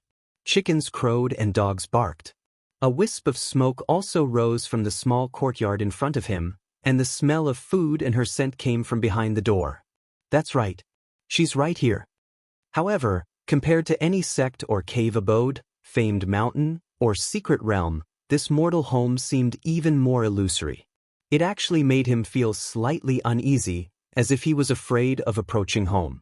Thump, thump, thump. Li Qingshan rapped 3 times with his fingers. Before the sound had even faded away, the door opened, and a ball of fiery red welcomed him. Han Qiongji stood in the middle of the door in a bright red dress. Her bright red lips were filled with a smile, but she was not surprised. It was as if she had been expecting Li Qingshan's visit and had been waiting for his return the entire time. You're here. Why are you so drenched? Is it raining? Han Qiongji looked at Li Qingshan, who was drenched and in a rather horrible shape, in confusion. She could not help but raise her head and glance at the sky. The sun was bright, and a few strands of white clouds hung on the horizon. Li Qingshan could not help but smile. He pointed at her right hand. What are you doing? Are you trying to murder your husband? It turned out that Han Qiongji was holding a bloody kitchen knife in her hand. If an ordinary person saw this, they would probably be shocked. Han Qiongji rolled her eyes at him. She waved the kitchen knife and said as if it was a matter of course, "I'm cooking." Then, she turned around and walked into the courtyard. She took out an old hen from a cage in the corner of the courtyard. She raised the knife and chopped off the chicken's head. Then, she used hot water to wash its leg feathers and cut open its belly. She was very focused and skilled, but she did not use any magic. Even that old hen was not a rare bird or beast. It was just an ordinary old hen that had laid eggs for several years. She carried the slaughtered chicken and walked to the kitchen. She was so busy that she did not have time to entertain Li Qingshan. She only said, "The wine is on the table. Pour yourself." There was a square table and 2 benches in the middle of the courtyard. There were already a few dishes on the table and a pot of old wine. The dishes were not delicacies. They were just seasonal fresh vegetables and ordinary dishes. The wine was also not bejeweled nectar. It was probably the new hong that was hidden in someone's cellar and could not wait until the day of the daughter's marriage. Li Qingshan closed the door and sat down at the table. He poured himself a cup and drank it in one gulp. He then picked up a peanut and put it in his mouth to carefully chew. Looking at her back in the kitchen, his mood gradually calmed down. It was as if her husband had finally returned from a long journey. She could finally sit down with peace of mind and slowly drink a cup of wine. One cup after another, he drank until the pot was empty, until he was slightly tipsy. The jar of wine was at the corner of the table. He picked it up and filled it again. If he did not walk on this road to the 9th heaven, he would not want to be like this. Han Qiongji heard the sound of cups and chopsticks colliding in the courtyard. Her eyes couldn't help but redden, but she did not dare to look back at him. Her hands were flying. She washed, cut, fried, steamed, and cooked the vegetables. Her mind was in a trance as if she was sleepwalking. She only relied on the skills she had practiced countless times to cook the dishes. Some people's regret was that a young girl yearned for love and never had anything with the man she liked. Some people's regret was that they did not personally cook a table of food for him and be an ordinary husband and wife for a day. She thought that she would not have another chance. She thought that with his temperament, he would definitely not turn back. But he came back. His eyes were exhausted and his expression was almost miserable. It was an expression she had never seen on his face. The Li Qingshan in her memory was always that inexperienced and high-spirited young man. She felt a stab of pain in her heart. She pretended that nothing happened and asked without turning her head, "What happened? Why did you come back?" "I came back to see," Li Qingshan said casually. "How did it turn out like this?" Han Qiongji could not help but ask. "How?" Li Qingshan only wanted to drink a cup of wine quietly. He did not want to mention the pure land of demons or the war of the gods. "It's very embarrassing. I'm afraid that he was defeated and was chased back." "Ha, what a joke. Who doesn't know your man's great name in the entire universe right now? Who doesn't know?" When he was about to boast a little more, the buzzing sound that he tried hard to ignore became ear-piercing again. He suddenly lost the mood and waved his hand impatiently. "You continue cooking. Women should not interfere with men's affairs." Han Qiongji suddenly stopped and turned her head to stare at him. Her eyes were filled with tears.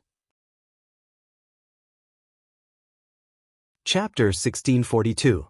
Who exactly are you? Han Qiongji turned around and asked loudly. The Li Qingshan in her memory was addicted to wine and women, easily angered, liked to joke around, would feel pain, fear, and guilt, but he would never show such a weak expression. Even in the deepest and most desperate situation, facing an undefeatable enemy, he would roar and throw out one last punch, until he died. "That's right, who am I?" Li Qingshan played with the wine cup and said with a self-deprecating smile, "Probably the lord of the demon domain, the king of the demon gods or something like that." That was him in the eyes of all living beings, a god that all hopes and wishes were placed on. And Li Qingshan was just a mortal. The ear-piercing buzzing in his ears could no longer be ignored. The black rainstorm in his chest drowned everything. Han Qiongji's question shook all the peace in this small courtyard. The fiery red figure seemed to be burning, shining so brightly that people could not look directly at it. His gaze went past her, following the mottled yellow mud wall, climbing up the thatched roof, climbing up the chimney, following the wisp of smoke, all the way to the depths of the sky. In a trance, the mottled mud wall was like a towering mountain. The thatched grass was like a forest of swords and spears, The chimney was a lonely city at the peak of the mountain. Above the lonely city, there was no smoke curling up, blue sky and white clouds. It was clearly smoke soaring into the sky, black clouds pressing down on the city. Kacha! A crack appeared on the wine cup. Unknowingly, his expression changed. The crowing of the chickens and barking of the dogs in the village all stopped, falling into a terrible silence.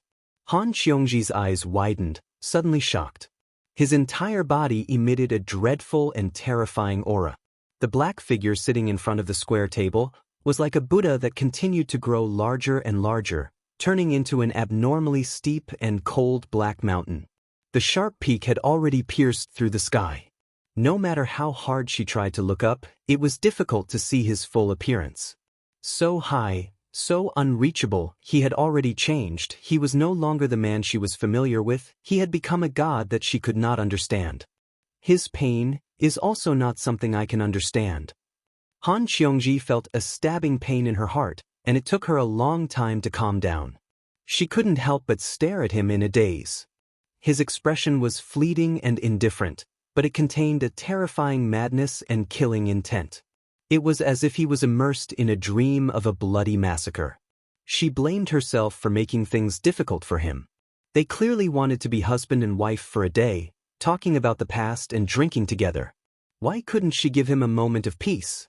Then she would send him on his journey to the battlefield that belonged to him. Qingshan, Qingshan. An anxious voice woke Li Qingshan from his dream. He blinked his eyes. The mud wall was still mud wall, and the thatch was still thatch. This was not a battlefield, but his hometown. The person in front of him wasn't an enemy, but a lover. Han Qiongji shook his shoulders hard. Although her eyes were filled with tears, she bit her lips as if she had made up her mind. She said gently, "You're right. This is your business. I shouldn't interfere. Hurry up and continue eating. When I'm done, I'll drink with you to my heart's content." Sorry, I was distracted. Li Qingshan focused his mind and smiled. The crack on the wine cup in his hand healed. The village was still filled with the sounds of chickens crowing and dogs barking. Smoke curled up from the chimneys. It was as if nothing had happened. It was also as if they had reached some kind of tacit agreement. Some things shouldn't be looked into. Li Qingshan reached out his hand to wipe away the tears on Han Qiongji's face. He smiled and said, "What are you crying for? Your man isn't dead yet." "It's good that he's dead," Han Qiongji said angrily. This kind of inauspicious words was not a taboo for them. She, who was born in the military school, had never taken the words life and death too seriously. Just now, even if she heard that he had died in battle, she might not lose control of her emotions like this. She would only silently prepare to avenge him. If she succeeded, she would succeed. If she failed, she would die. It wasn't a big deal. It was just that the fledgling, high-spirited young man was too deeply engraved in her heart. For a moment, she couldn't admit that he was the same person as the lonely man in front of her. Moreover, this kind of change was too unexpected. She originally thought that he would be even more high-spirited and complacent after advancing bravely until he was on par with the gods. What kind of suffering did he go through to turn a man like that into this? She resisted the urge to ask. She returned to the kitchen and continued to prepare food. Li Qingshan looked at her busy figure and sighed silently. He really wasn't a person who liked to moan and complain. Scars weren't glory. They were just scars left behind by injuries. Of course, it wasn't a disgrace. It was just that when you showed your scars to others, those who hated you would only laugh at your incompetence and weakness and find pleasure in it. Those who love you will grieve for you and even advise you to change to another path. He didn't want to be laughed at, nor did he want to be grieved. He definitely didn't want to take another path. No matter how painful and difficult it was, this was the path he had chosen. He wouldn't have any regrets even if his bones were crushed. At this moment, he had an urge to tell her everything. He didn't want her to be disappointed in him, and he wanted to receive her gentleness and sympathy. "I'm probably drunk," Li Qingshan pondered while tipsy. He used to think that she and Chao Tianjiao had many similarities, but now he realized that they were actually completely different. Perhaps the biggest difference was that she remembered what Li Qingshan looked like in the past. Even though he had experienced many difficulties and dangers, that was the appearance he had always wanted to keep. Now that the change had begun, perhaps he should explain it to both of them. Suddenly, he raised his head and drank the wine in one gulp. He said, "Qiongji, do you want to hear my story?" "Go ahead. I'm listening." Han Qiongji's busy hands paused. Afterwards, she continued to prepare the dishes one by one and set them on the table. However, Li Qingshan's voice was intermittent, as if he was preparing his words with great difficulty. "I made a choice. In order to obtain greater power, I originally thought I would never make a choice like that, even if it meant death." Han Qiongji listened attentively. She seemed to understand a little, but she was also rather doubtful. However, she did not ask anything. "I've never told you how little Anne and I met, right?" Li Qingshan's thoughts ran wild, but he did not start from his various experiences in the human realm or the demon domain. Instead, he talked about the origins of everything. Han Qiongji nodded. "Back then, I was still in Crouching Ox Village. I was much weaker than when I first met you. It really was miserable. I worked more than I ate and I was always bullied. However, I actually never cried. I even named myself Li Qingshan, which means why should I bury my bones in the countryside? Life is full of green mountains. I'm actually quite stubborn. Just like the cow I raised, I'm not too afraid of death. However, later on I met little Anne. I cried. Although it had nothing to do with me, I just felt terrible, so I cried. At that time, I decided that I would avenge her no matter what and help her find a home." Li Qingshan's eyes were hazy from drunkenness. He rambled on, talking about many past events. However, he also mixed in the various experiences in the human realm, the Western Paradise, and even the demon domain. He was disorderly, completely lacking his usual straightforwardness. Perhaps he really was drunk. Many years later, in the depths of the demon domain, he cried again. For the sake of a child, he made a decision. Perhaps the ending of the story had already been decided at the beginning. He who had not changed had made the same choice.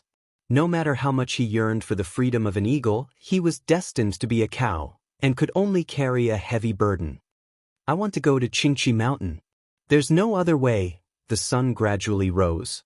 Unknowingly, the whole table was filled with dishes. Han Qiongji sat opposite Li Qingshan and listened silently.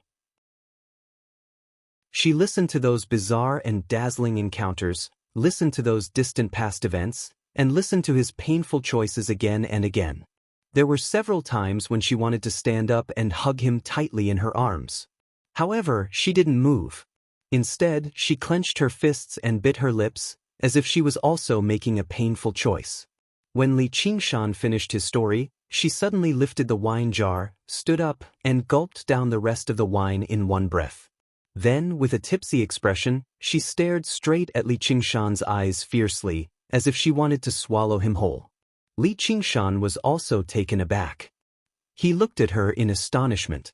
"I'm different from little N. No matter what Li Qingshan becomes, it doesn't make a difference in her heart. As for me, I only fancy that Li Qingshan who will never change. Even though I know he's a big bastard, and I understand that there can't be any results, I'm happy in my heart, and I never regret it." Han Qiongji said boldly. Li Qingshan nodded. "I know. Then leave this world. Go die anywhere and don't come back. If you need someone's power, just summon them. The Li Qingshan I know never looks back." Li Qingshan looked at her deeply. She was like a burning flame, so bright that he couldn't look at her directly. In the depths of the flame, her eyes were filled with the figure of Li Qingshan. "All of this and me are shackles for you." Han Qiongji pointed at the wine and dishes in front of her, and then pointed at herself. Her eyes flashed with a touch of regret, but she resolutely waved her hand, and the table full of wine and dishes were overturned. Then she turned around, and her back faced him. "You can go." Li Qingshan looked at the broken bowls and dishes on the ground, and the scattered food on the ground. She spent a lot of effort to personally make them. She almost didn't touch them, and they were all wasted. Of course, as long as he moved his fingers, he could restore everything to its original state, but he didn't do so. He just looked at her back and was stunned for a while. Suddenly, he smiled. I understand. I'm going. Li Qingshan left this world, and ended this journey. Since he chose this path, he must walk it, and he couldn't stop. Han Qiongji stood motionless in the courtyard, and only her shadow moved. Until the sun set in the west, and the sky was full of stars. Just like this, she passed the day. She suddenly raised her head, looked at the red new star in the distance, and poured all of her heart into it. Outside the world, the buzzing continued to follow him like a shadow, never stopping. However, Li Qingshan suddenly heard a familiar voice. It was a special prayer.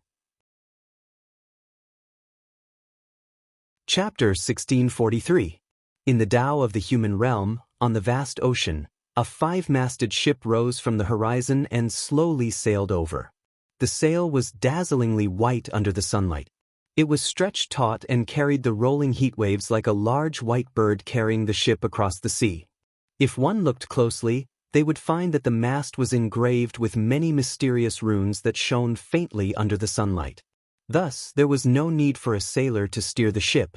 The sail automatically adjusted its direction and maintained its maximum speed without deviating from its course. The people on the deck were all wearing Taoist robes and had extraordinary bearings. They gathered in groups of 3 to 5 and chatted happily.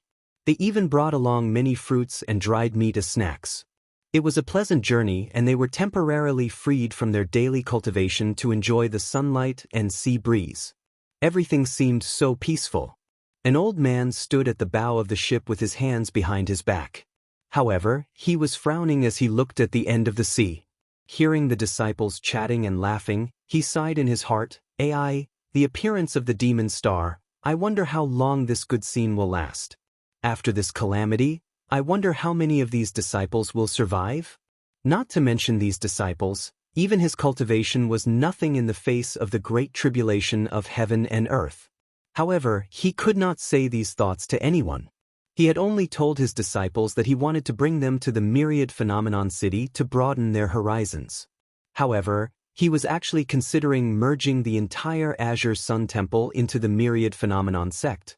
After the Battle of Black Cloud City, the myriad phenomenon sect had suffered heavy losses. They had been recruiting disciples and did not reject anyone. However, as the sect master, he could only be an inner disciple. Although it was said that it was better to be the head of a chicken than the tail of a cow, without a large ship, they would not be able to withstand this great storm.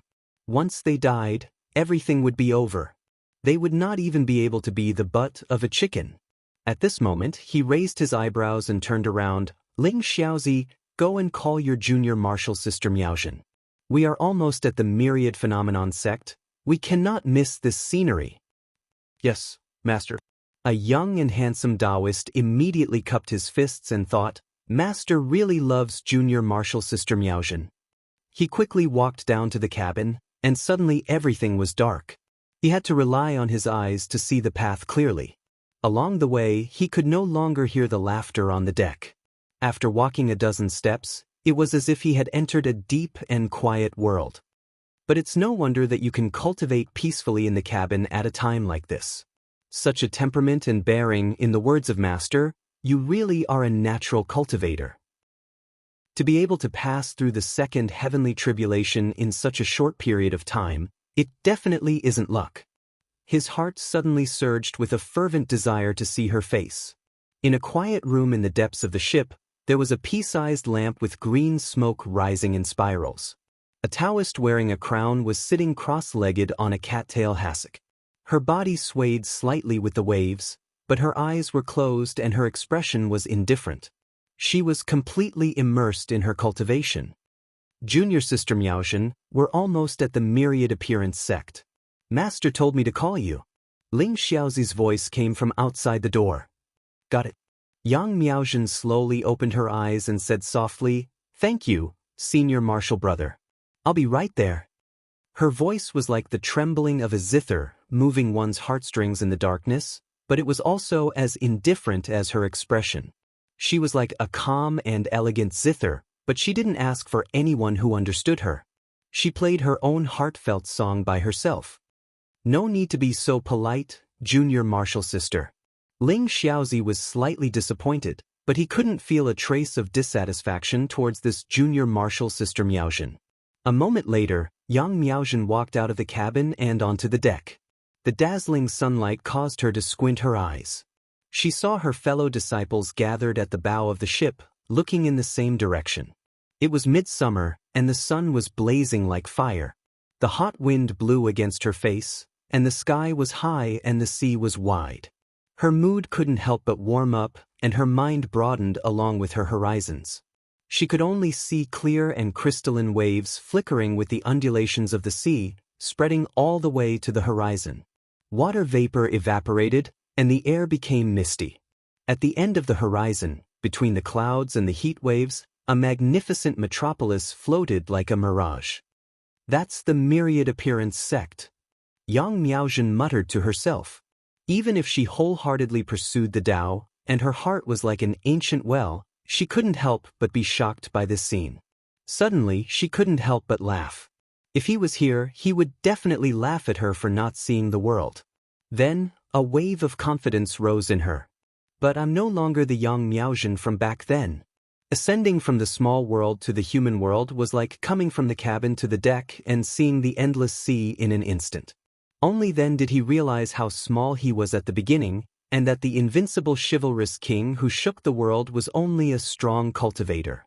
It was only in the small world that he seemed so strong. Maybe his real cultivation base was even weaker than her master's.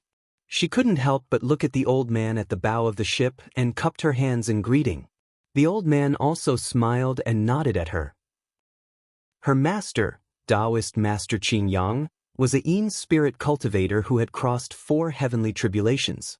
He established the Qing Yang temple with his own strength, but it was only a small sect in the human realm.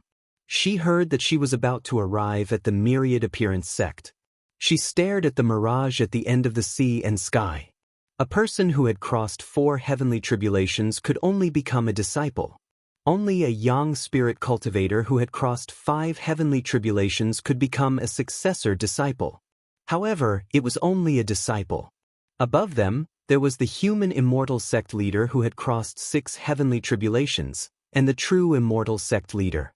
True immortal was already an unfathomable and inconceivable existence for her. It was also the goal that she had been pursuing all her life. She didn't know if he was still trapped in the small world. No, with his ability, he probably had already broken free. Or he had already returned to his hometown, the 9 regions that he spoke of. Or he had also ascended to the 6 paths of reincarnation. Maybe he was also in the human realm. Or maybe he would meet him again one day in the future. But don't you dare bully me like before. While Yang Miaozhen was gazing into the distance and reminiscing about the past, someone was also staring at her.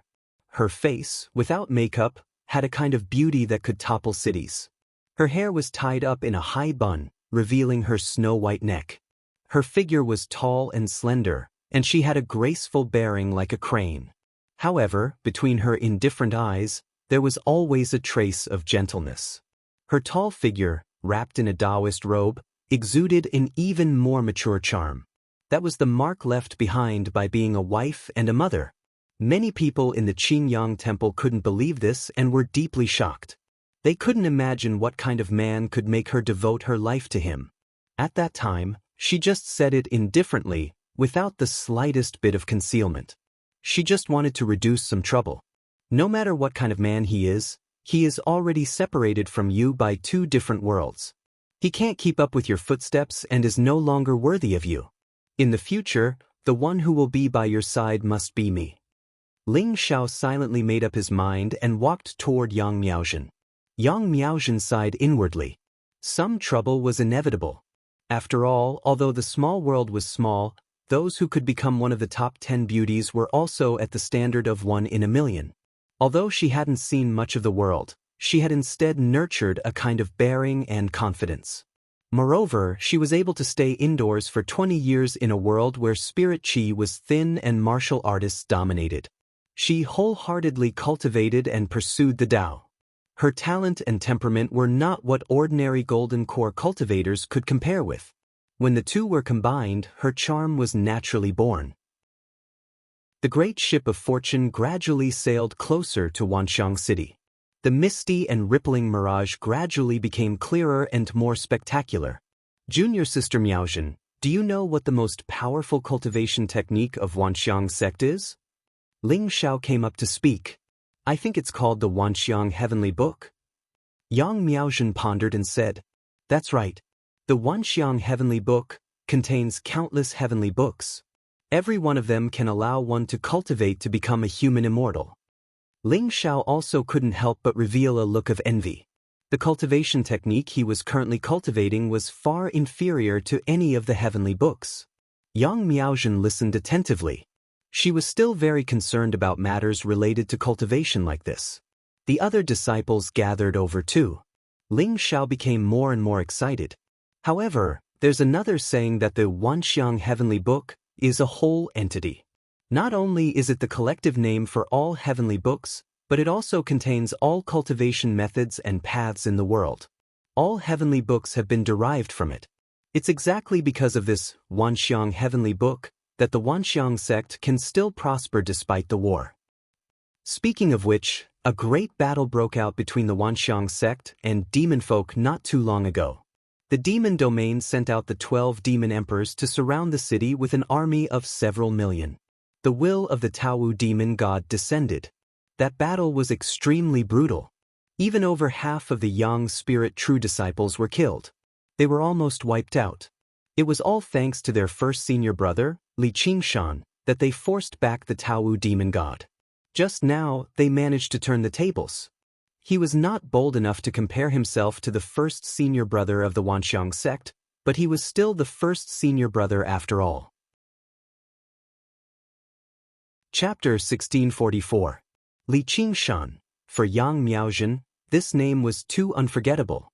He was not just a man who had conquered her, possessed her, or the father of her child. She was a natural cultivator, and the endless years were enough to wear away everything. Yet, only the heavens knew how lonely she was as a cultivator in the small world dominated by martial artists. She was like a seabird that was born without its own kind, flying alone towards a distant and indistinct goal.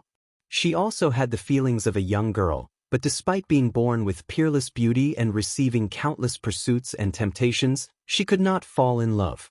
She also longed to be able to shake the martial world and become a heroine, not just one of the top 10 beauties. But despite having the talent to become a powerful martial artist, she could only stay in a Taoist temple. Disregarding everything, all she could rely on was an illusory legend, advancing alone in the darkness. She felt that she would not be able to hold on for much longer. Then he appeared and told her that her path was correct. Light illuminated everything. Even after many years, she still remembered the shock she felt at that time. It was far greater than when he first took her. Of course, she was also very happy at that time. Even though they had only known each other for a short time, she did not have any resistance. The 7 emotions and 6 desires were human nature, let alone him.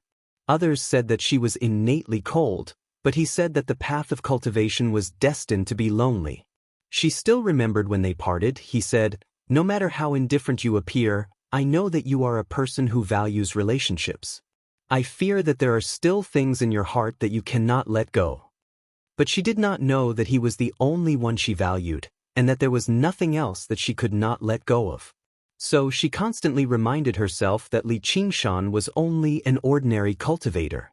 Back then, his cultivation was only about 3 heavenly tribulations, the realm of nascent soul cultivators. He might seem very powerful and special in the small world, but there were countless people like him in the mortal realm. Now, she only needed to work a bit harder and she would quickly reach that level. She was like this, always trying to fade the impression he left behind. However, after several decades, when she suddenly heard his name again, her reaction at this moment made her suddenly realize that everything was in vain. It was like a birthmark that couldn't be washed away with water. For a moment, she did not know whether to laugh or cry. Ling Xiaozi was also stunned. He had never seen such a vivid expression appear on Yang Miaozhen's face. It was 10 times more moving than any time in his memory. If he could spend the rest of his life with her and see this kind of expression from her all the time, he would be more than a deity. It wouldn't even matter if he could become a deity or not. The disciples were completely immersed in this legend, and they discussed it. Even young god cultivators can die. Are demon folk so terrifying? Is the Tao demon god a true immortal? Nonsense. Of course it's a true immortal. All 12 demon gods of the demon region are true immortals.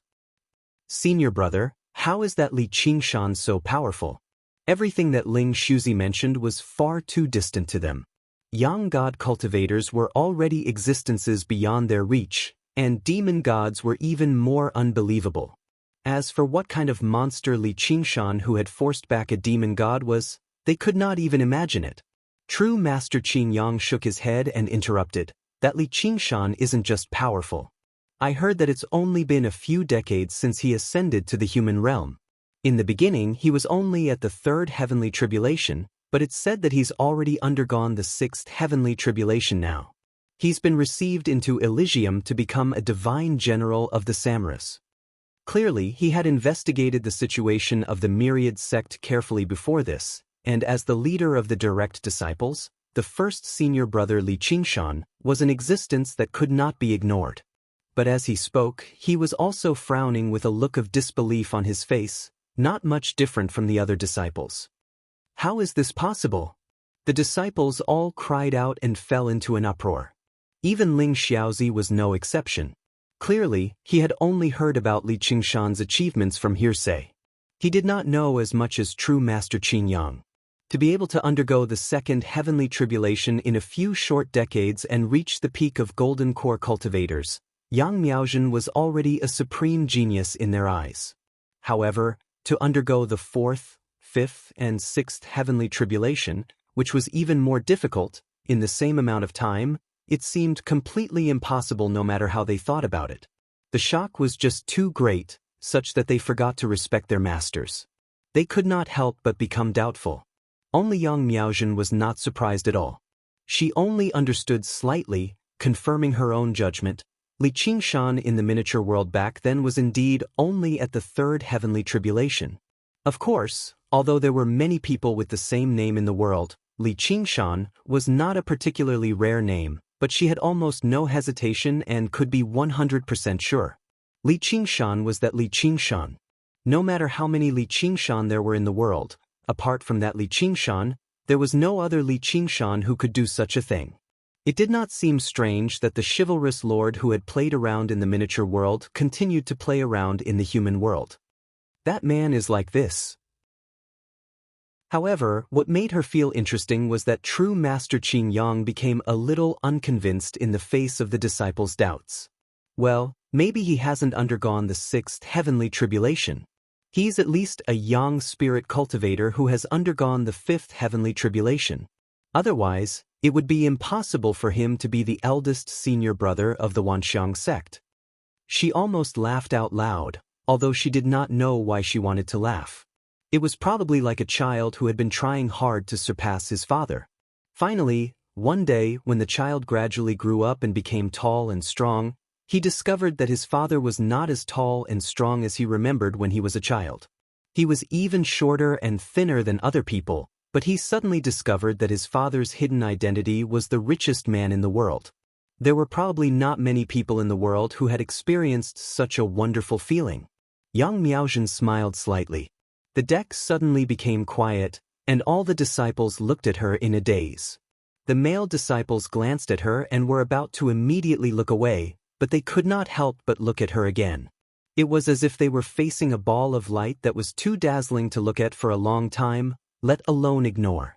On the contrary, the female disciples all looked at her without blinking. There was no jealousy, only admiration. Ling Xiaozi simply could not control himself. He was completely dizzy and did not know why she suddenly smiled. After knowing her for so long, he seemed to have never seen her smile like this. Miaozhen, you know that Li Qingshan?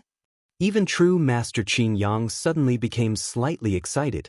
He was not as lustful as his disciples, and keenly noticed Yang Miaozhen's strange behavior. Reporting to Master, I know him. Yang Miaozhen was a man of few words, but she did not lie. Junior sister, you know Li Qingshan? It can't be someone with the same name, right? All the disciples were shocked. No matter how much they admired Yang Miaozhen, for a moment, they could not connect the distant legend with the living person in front of them. Then, what is the relationship between you two? True Master Qin Yang became more and more excited, and the way he looked at Yang Miaozhen was even more fervent than Ling Xiaozi. He wanted to rely on the myriad appearance sect, but he also wanted to sell it for a good price in exchange for some resources. Only then would he have the opportunity to go one step further and cross the fifth heavenly tribulation. True disciples and advanced disciples, Yin spirit cultivators and Yang spirit cultivators, the situation was very different. If he could rely on his relationship with the myriad appearance sect's eldest disciple and have Li Qingshan recruit him into the myriad appearance sect, the treatment would definitely be better than relying on himself. Moreover, when the Great Tribulation came, he would have a great backer, and at least he would not be casually treated as a sacrificial pawn.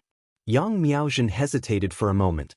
She wanted to say, he was once my husband, but when they parted back then, he had personally said they were not husband and wife. Although he was helping her separate, she had always been very concerned. She deliberated and said, when we were in the small world, I gave birth to a child for him. No, that's impossible. Ling Xiaozi's body trembled in disbelief. It must be someone with the same name. She did not want to believe it, but she had no choice but to believe it. If it was not that kind of man, how could she have fallen in love with him? True Master Qin Yang was overjoyed, but he still had a trace of doubt. He was also afraid that it was someone with the same name, and he had rejoiced for nothing. At this moment, the myriad appearance city was right in front of them. In the shallow sea, a majestic human-shaped statue gradually appeared from the misty water vapor. It had thick eyebrows and big eyes, and it was resolute and resolute. It was clad in armor, and its hand was on a long saber, as if it was guarding the myriad appearance sect. It was probably the product of some true disciple's flattery. Everyone thought that after Lin Xian, the battle for eldest disciple had been settled, and the myriad appearance sect would welcome another long reign. True Master Qin Yang pointed at the statue and asked, is it like that? Yang Miaozhen stared at the statue and seemed to be infatuated. She mumbled, it's exactly the same. Ling Xiaozi's face was ashen, and his last trace of hope was extinguished. True Master Qin Yang did not care about his eldest disciple's feelings. He suppressed the excitement in his heart and asked again, disciple, why did you two separate? With such a peerless coattail, why did she bother to cultivate in his small Taoist temple? If she had joined the myriad appearance sect earlier, with Li Qingshan's care, she would have become a nascent soul cultivator at least with her talent. There would not be any grudges. Disciple? Yang Miaozhen was tempted to roll her eyes. After coming to the human realm, the one thing that had disillusioned her was that cultivators were not as pure and desireless as the legend said. Most of them did not possess Li Qingshan's spirit of bravery, determination, and fearlessness. Among a group of people, she was the one who was most like a cultivator, including her master, the head of the Azure Sun Temple. Most of the time, he did not have a proper career. Not only did he indulge in good wine, but he also liked to wander around. She said matter-of-factly, I want to ascend. Does he treat you well? True Master Qin Yang asked one last test. He treats me very well. Yang Miaozhen did not hesitate. Good disciple, how do you think I treat you? True Master Qin Yang rubbed his hands together and actually showed a flattering smile to his disciple. However, no one found it strange. Other than Ling Xiaozi, the other disciples of the Azure Sun Temple looked at Yang Miaozhen with reverence. It was as if the person on the statue was her. Good disciple? Yang Miaozhen finally could not help but roll her eyes. Chapter 1645. All Yang Miaozhen could say was, Miaozhen is indebted to Master. The sect Master roused with vigor, so he no longer kept it a secret. He finally revealed his true objective, to merge the entire Green Sun Monastery into the Myriad sect. The disciples paled in fright and all tried to dissuade him. Ling Xiaozi objected even more vehemently. He was the first senior brother of the Green Sun Monastery. When the sect master was out traveling, he was responsible for all matters in the monastery. He could be described as someone who stood above several dozen and below only one. If the Green Sun Monastery merged with the Myriad sect, he would only be able to become a registered disciple. He would only be ranked at the bottom of the hierarchy of disciples in the Myriad sect. Then he glanced at young Miaozhen and felt his heart ache. If the Green Sun Monastery really does merge with the Myriad sect, junior sister Miaozhen will be able to reconnect with that Li Qingshan, but I'll forever have to rely on him. Young Miaozhen understood the sect master's plans. Her feelings were rather mixed. After all this, do I still have to return to his side? The sect master had been expecting the disciples' reactions. The human realm was extremely closely connected to beyond the 9 heavens. Basically, all the great sect masters of large sects were true immortals.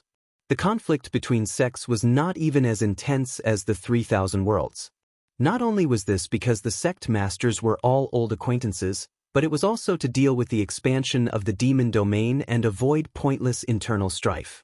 The battlefield in the demon domain was extremely intense, far more intense than regular battles between sects, but the responsibility of fending off the demonfolk's invasion was basically all on the large sections. They did not force the smaller sects to take part either. If they did not want to contribute and take the initiative to take part, everything that happened on the distant border could be treated as a story. Under these circumstances, the smaller and smaller sects of the human realm and the various independent cultivators could be described as living peacefully. If peace lasted for too long, people would forget what war looked like. They might even lose their imaginations of war. Even when phrases like the demon star of Mars and the great calamity of the world hung by their mouths, it did not feel real at all. They just felt like there would be someone taller to hold up the sky even if it collapsed. The great immortals and gods above the 9 heavens would never turn a blind eye. The worst-case scenario was just an endless battle. The sect master said firmly, "I've already made up my mind. There's no need to persuade me otherwise." He sighed again and said something like, "You're all too young, you don't know the power of the great tribulation of heaven and earth. Master is doing this for your own good, you'll understand in the future," and so on. Although the disciples couldn't understand, they couldn't disobey their master's orders. They were a little disappointed and didn't have the mood to go on a sightseeing trip. However, when they disembarked from the ship and arrived at Wanxiang City, the scene in the city caused their spirits to rise. The city was filled with people. It was so lively that it didn't seem like a cultivation sect, but a mortal city. However, there was no such magnificent scene in a mortal city. Tall buildings rose from the ground, each with carved beams and painted rafters and arched eaves. Long bridges ran through them like rainbows, and elegant cultivators walked on them. The balconies of the floating gardens were like exquisite flower pots. Strange flowers and plants bloomed within them. Many cultivators were sipping tea and discussing the Tao. Tired of looking at the vast and empty scenery on the sea, everything in Wanxiang City was dazzling and too much for the eyes to take in. Everyone almost forgot the disappointment of the sect's disbandment. But very soon, the sense of disappointment returned and became even stronger. Even young Miaozhen felt it. It turned out that there was nothing special about us. Although the sect master of Azure Sun couldn't compare to the Wanxiang sect, in the eyes of mortals, they were extraordinary immortals and outstanding talents. And now, there were cultivators everywhere. There were hundreds, thousands, or even tens of thousands of them. They didn't find anything special about them. Instead, they looked around like country bumpkins entering a city. The shock in Ling Xiaozi's heart took a long time to calm down. He muttered, "Is that Li Qingshan ruling over this place?" Spiritual Master Qingyang glanced at him and knew that this disciple was unwilling. He said, "The Grand Sect Master of the Wanxiang sect is in charge of the imperial study for the Celestial Emperor. The 2 sect masters follow him to the 9 heavens. The Grand Sect Master's mount, Spirit Venerable Gehai, oversees the heavens and deduces the Wanxiang Heavenly Book. He doesn't care about secular affairs." Therefore, all the major and minor matters in the Wanxiang sect are handled by the true disciples. And as the head of the true disciples, Li Qingshan has the authority to command all the true disciples. Furthermore, in the Battle of Black Cloud City, he forced the incarnation of the demonic god Swanni to retreat, and all the true disciples were saved by him. His prestige in the sect is extremely high, and it could be said that he's the ruler here. When mentioning the three sect masters, Spirit Venerable Gehai, and even Li Qingshan, he would cup his hands towards the heavens. His words were filled with reverence. There was a saying, the older one is in Jianghu, the more timid they are. In fact, the higher one's cultivation and the wider one's experience, the more one understood the power of many things. Therefore, he didn't feel that there was anything shameful about relying on connections and cozying up to Li Qingshan. Even the high and mighty young spirit cultivators and true disciples had to rely on Li Qingshan to survive.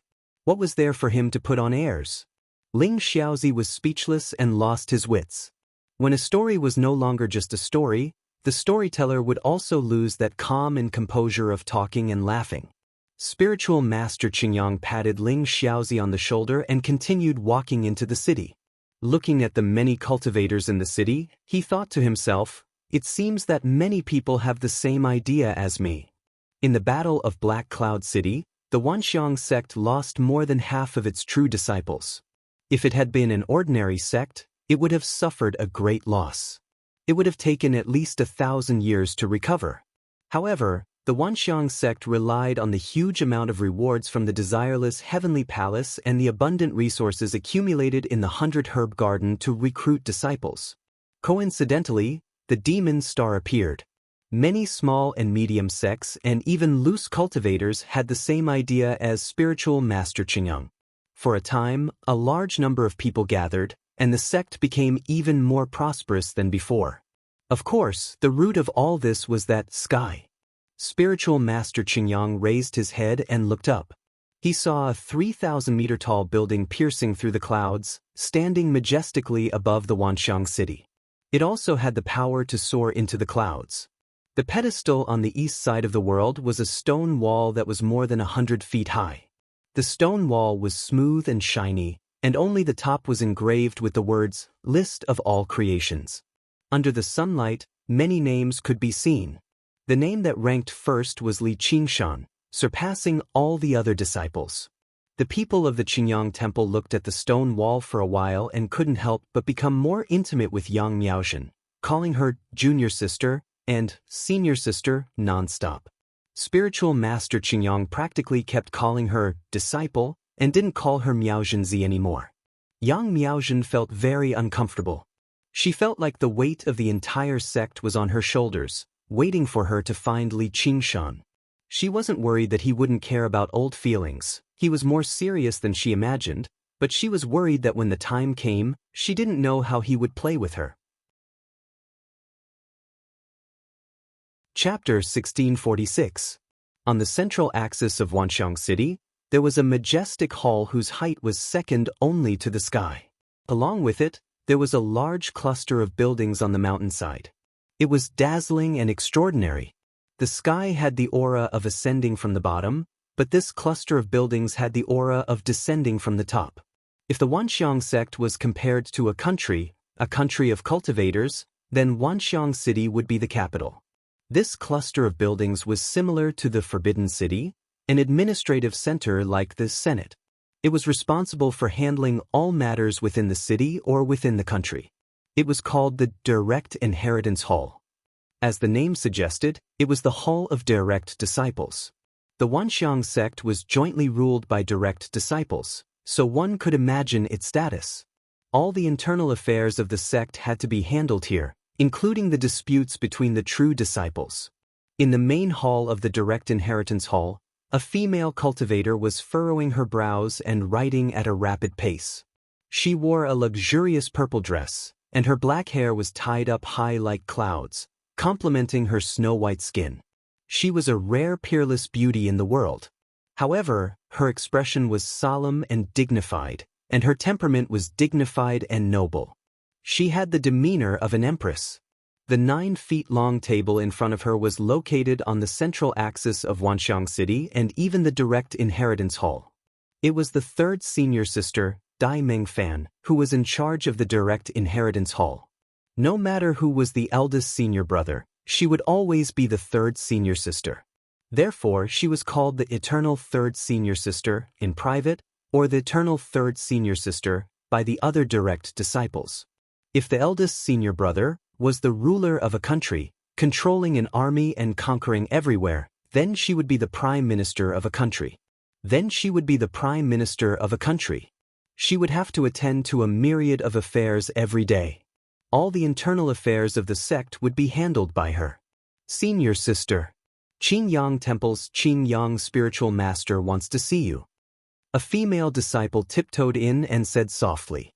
Perhaps because she was too busy, the third senior sister's temper had been getting worse recently, as if she had changed into a different person. In the past, she was gentle and friendly, talking and laughing, and was considerate to everyone. However, she was also dignified, making others not dare to offend her. Now, all the subordinates were careful when they saw her, not even daring to breathe loudly. I won't see you. Sure enough, Dai Mengfan didn't even raise her head. Her tone was filled with impatience. In the blink of an eye, all the information about the Qingyang Temple, its origin, development, current situation, the names and cultivation of the chief and the main disciples, was in his grasp. He immediately came to a conclusion. What bullshit spiritual master Qingyang? He's just an old piece of trash who can't survive the fifth heavenly tribulation in 3,000 years. However, his disciples, Ling Xiao and Miao Zhenzi, were worth recruiting, especially Miao Zhenzi. It was said that he ascended from an extremely small world, and in a short few decades, he reached the peak of Jindan stage from the initial stage of foundation establishment. Because the spiritual energy in the small world was thin, it was difficult to ascend. This kind of person's talent, temperament, and luck were usually very outstanding. Moreover, she was a female cultivator, so she was worth paying attention to. If it was a normal day, she might summon it to take a look, but she wasn't in the mood right now. Recently, there were more and more people like this. They refused to join the Wanxiang sect properly and wanted special treatment just because they thought they were some lousy temple master. All of them came to her to annoy her. But considering the image of the nature sect, he added, "You go and entertain them. Be tactful." It was impossible to have special treatment. The myriad appearance sect didn't lack an inner disciple, let alone a so-called genius. Yes. The female disciple accepted the order and left. However, Dai Mengfan's brows furrowed even more tightly. Her gaze drifted about as she wrote furiously. However, her attention did not seem to be on the desk in front of her at all. Instead, she was thinking about something else. Actually, no matter how complicated the matter was, it was nothing difficult for a young soul cultivator to handle.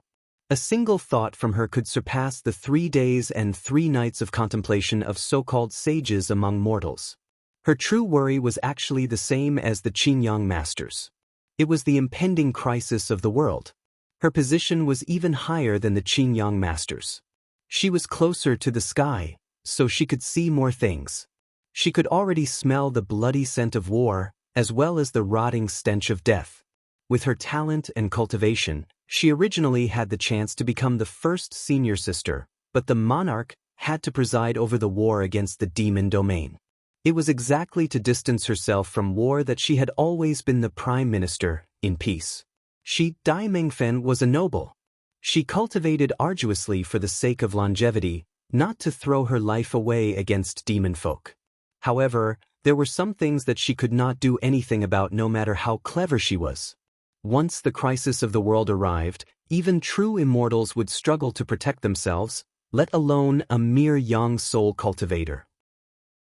Not to mention the fact that a true immortal had already died the moment the Mars demon star had appeared. Regular cultivators might not be able to tell the difference between gods and the trichiliocosm, but she could. Back then, she watched helplessly as the star erupted with bright light, tore through the sky, and fell towards the ground. In her raging thoughts, everything in her memories seemed so slow, basically falling inch by inch. In the depths of the pitch-black sky, a scarlet star suddenly lit up. It gave her nightmares for a whole night. From then onwards, she changed.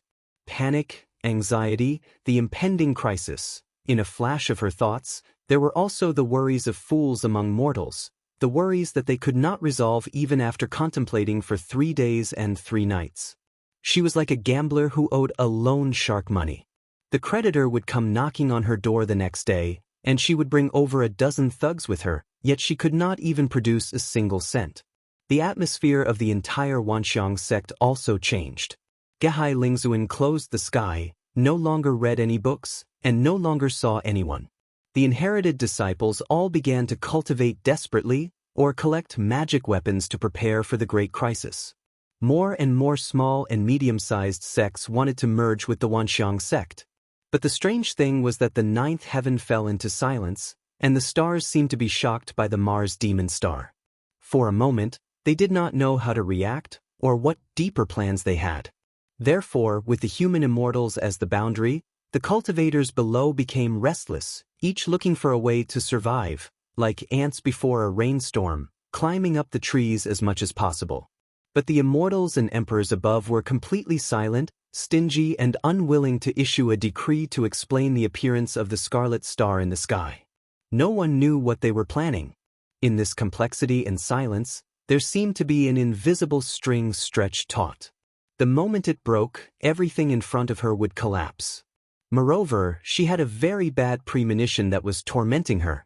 It seemed that something bad would soon befall her, and the worst thing was that she could not be sure if this was just a normal panic or if it was real. She could only work hard to focus her thoughts on the work in front of her and gain a sense of control over her fate. Her right hand drew a series of afterimages, and the printing machine filled up the white paper. Just when she felt that she was about to succeed, the female disciple just now walked in again, immediately interrupting her thoughts. What now? There was a hint of anger in her voice. Third senior sister, spiritual master Qin Yang has a female disciple. He said that she is an old friend of eldest senior brother. The female disciple said with a trembling voice. Dai Mengfan stopped writing and looked up. Really? That's what he said. Chapter 1647. In a side hall next to the direct inheritance hall, Dai Mengfan's arrival caused the people of Azure Sun Temple to feel flattered. The aura she exuded immediately pushed them into the ranks of her subordinates, yet they willingly submitted to her. If it wasn't for the fact that kneeling wasn't popular in the cultivation world, the disciples of Azure Sun Temple would have probably knelt down like mortals seeing the emperor and shouted, "Long live." Ling Xiaozi couldn't help but secretly compare her to Yang Miaozhen, but he had to admit that the peerless elegance of this direct inheritance hall master completely overshadowed the brilliance of junior sister Miaozhen. This wasn't a difference in appearance or temperament, but rather an innate difference brought about by the naked difference in power. He still dared to have lustful thoughts when facing Yang Miaozhen, but when facing Dai Mengfan he couldn't even raise his head. His mind was blank, not daring to have any distracting thoughts. Senior. Spiritual Master Qin Yang excitedly cupped his hands in greeting while sighing inwardly at the charm of the 3 words, Li Qingshan. It was actually able to make the direct inheritance hall master personally come to see them. Dai Mengfan almost didn't even look at him. She lightly raised her right hand, and Spiritual Master Qin Yang immediately shut up and quietly waited to the side. Everything seemed natural and didn't make people feel the slightest bit rude, like a senior greeting a junior. From the moment she entered, Dai Mengfan's gaze fell on Yang Miaozhen and she praised inwardly, truly a beauty. She immediately believed that her relationship with eldest senior brother was not shallow. She beckoned her to come in front of her and said with a smile, "You are Yang Miaozhen? Senior knows me?" Yang Miaozhen couldn't help but walk over, feeling overwhelmed by the favor. Of course, everyone of Azure Sun Temple, especially fellow Taoist Qin Yang, I have long heard of your great name. Dai Mengfan's gaze swept across the people of Azure Sun Temple before returning to Yang Miaozhen. Calling me senior is too distant. Junior sister, since you want to join the myriad appearance sect, you can call me senior sister in the future. The people of Azure Sun Temple couldn't help but let out envious gasps as their gazes focused on Yang Miaozhen's face. Senior sister. Yang Miaozhen's heart was thumping loudly, her cheeks were hot and red. She needed to use all her strength to calm her mind so that she wouldn't be completely affected by this charming and amiable senior sister Dai in front of her. Junior martial sister, why don't you become a disciple and get used to the environment of the myriad appearance sect? What do you think? Dai Mengfan lightly held Yang Miaozhen's hand and spoke in a negotiating tone. This, my cultivation seems to be, then it's settled. Although the ranking of the myriad phenomenon sect wasn't based on individual cultivation, but rather on contributions to the sect, the position of hall disciple was usually reserved for nascent soul cultivators who had gone through 3 heavenly tribulations. After all, it was impossible to make so many contributions without that level of cultivation. However, Dai Mengfan could adjust these rules flexibly. Contribution points could be slowly increased, and cultivation could be slowly increased. Since she was eldest senior brother's old friend, as his junior sister, she had to take care of her. It could also be considered as forming a good karma. Maybe she could save his life in the future. If it wasn't for the feelings of Chao Tianjiao in the 9 heavens, who wished she could also become eldest senior brother's old friend, the current him was probably even more reliable than before. Perhaps no one in the myriad appearance sect could imagine that the dignified third senior sister would actually have such worldly thoughts. However, to her, the most important thing was to live. The fundamental purpose of cultivation was to live a long life. If she couldn't live, everything would be an illusion. If she was trapped in the chaotic demon cocoon in the Cold Blood Pass, she would probably have immediately fallen to the demon emperor. Only spiritual master Qin Yang suddenly realized that this high and mighty direct hall master was just like him. He was also trying his best to cling onto eldest senior brother Li Qingshan's thigh. A storm was approaching, and all the weak were trying their best to cling onto the wings of the strong. However, in the Great Tribulation, how many people could be called absolute experts? Perhaps Li Qingshan was one of them.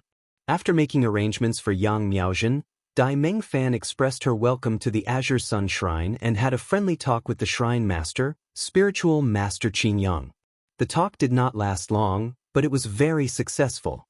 In just a few words, Spiritual Master Qin Yang received a generally satisfactory treatment. For a moment, both the host and the guest were happy. All disciples, listen up. Right at this moment, a voice that was as cold as ice and as vast as the ocean resounded from the sky. With the highest point of the sky as the center, it rippled through the clouds like a tide and spread to every corner of Wanxiang City, causing all the cultivators to tremble and perk up their ears to listen. The bustling myriad appearance city instantly quietened down. It was as if he was announcing the true ruler of the city. In the direct teachings hall, Dai Mengfan was also shocked. Spirit sage Guihai had actually spoken. Furthermore, he was speaking to everyone in such a high-profile manner. This was unprecedented in the history of the myriad appearance sect. Could it be that the grand sect master above the 9 heavens had sent an order? Or could it be that Spirit Sage Guihai had deduced the future fate of the myriad appearance sect? Regardless, it must be related to the Chaos Demon Star and the Great Tribulation of Heaven and Earth. Myriad appearance sect disciple Li Qingshan has betrayed the sect and fallen to the Tao of Fiends.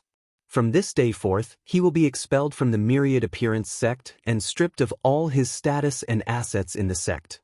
Spirit Sage Guihai's words were even more shocking than his voice. The Hall of Inheritances was dead silent.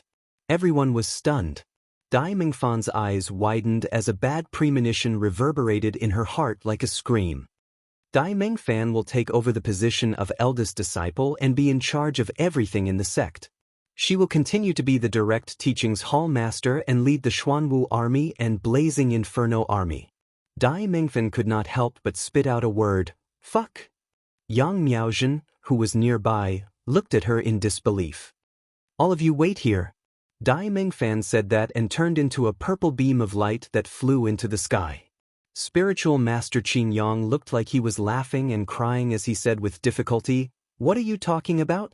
Miaozhen Zi, Why did he fall to the Tao of fiends instead of being the eldest senior brother? Good disciple turned back to Miaozhenzi. The Azure Sun convent disciples could not help but distance themselves from her, forming an empty space around her. Ling Xiao hesitated for a moment and did not take a step closer. Before Dai Mengfan left, when she said, "All of you wait here," her eyes were clearly only looking at Yang Miaozhen. For some reason, Yang Miaozhen did not feel worried. Instead, she felt like laughing as she muttered to herself, "That man is like this." Soon, Dai Mengfan returned. This newly appointed eldest senior sister did not have a hint of joy on her face. Instead, it was extremely gloomy and dejected, as though she had suffered a huge defeat. She looked at Yang Miaozhen with a gloomy expression, as though she did not know what to do with her. The other Azure Sun convent disciples could not help but distance themselves from her, afraid that a fire at the city gates would implicate the fish in the moat. Spiritual Master Qing Yang could only sigh inwardly and pray for his own good. However, he had already achieved his goal. With Dai Mengfan's status, she would not go back on her word. Ling Xiao wanted to step forward, but under Dai Mengfan's terrifying pressure, he did not dare to take a step forward. He only stared at his toes like a child who had done something wrong. Yang Miaozhen, on the other hand, became calm and said with a smile, "Congratulations, eldest senior sister." Chapter 1648. A while ago, Dai Mengfan rushed into the sky, and the sight before her left her shocked. The bookshelves, which were usually clean and neatly arranged, had fallen to the ground. Millions of books were piled up into a mountain of books. At the top of the mountain of books, a ray of sunlight descended. Dust drifted through the air within the light. An old man in black clothes was currently reading one of the books with his head lowered. He flipped through it very slowly, page by page. "Greetings, Spirit Sovereign." Dai Mengfan wanted to turn down the first senior sister's appointment, but before she could say anything, Spirit Sovereign Guihai said, "This is an order." "What if I turn it down?" Dai Mengfan raised her head and glared at Spirit Sovereign Guihai. She did not want to be some nuisance of a first senior sister and fight demon folk to the death. "You want to betray the sect as well?" Spirit Sovereign Guihai raised an eyebrow. Under the gaze of the pair of eyes that were as deep and silent as the deep sea, Dai Mengfan's anger suddenly vanished, as if she had been swallowed by the icy cold seawater. She lowered her head and clasped her hands. "I dare not." She understood very well that if she disobeyed on the spot, she probably would not be able to make it out alive. In the eyes of the small fries of the Green Sun Monastery, she was an unreachable, important figure, but in the myriad sect, true disciples were merely expendable replacements. Compared to the entire cultivation community, they were even more worthless. She dared not openly oppose a powerful human immortal, nor did she even have the courage to flee the myriad sect. Now that the crisis of the world was upon them, the myriad sect was the only thing she could rely on. Even though young soul cultivators stood at the apex of all cultivators, they were still just cultivators. If she did not become a human immortal, it would all be for naught. Spirit Sovereign Guihai lowered his eyes and said nothing more. He only waved his hand, and she scurried back to the legacy hall obediently, becoming the first senior sister of the myriad sect. When she heard the two words, "first senior sister," the veins on Dai Mengfan's forehead bulged. Her fury suddenly erupted as she stared at Yang Miaozhen viciously. She seemed like she wanted to eat her. In that moment, she basically seemed to have become a different person.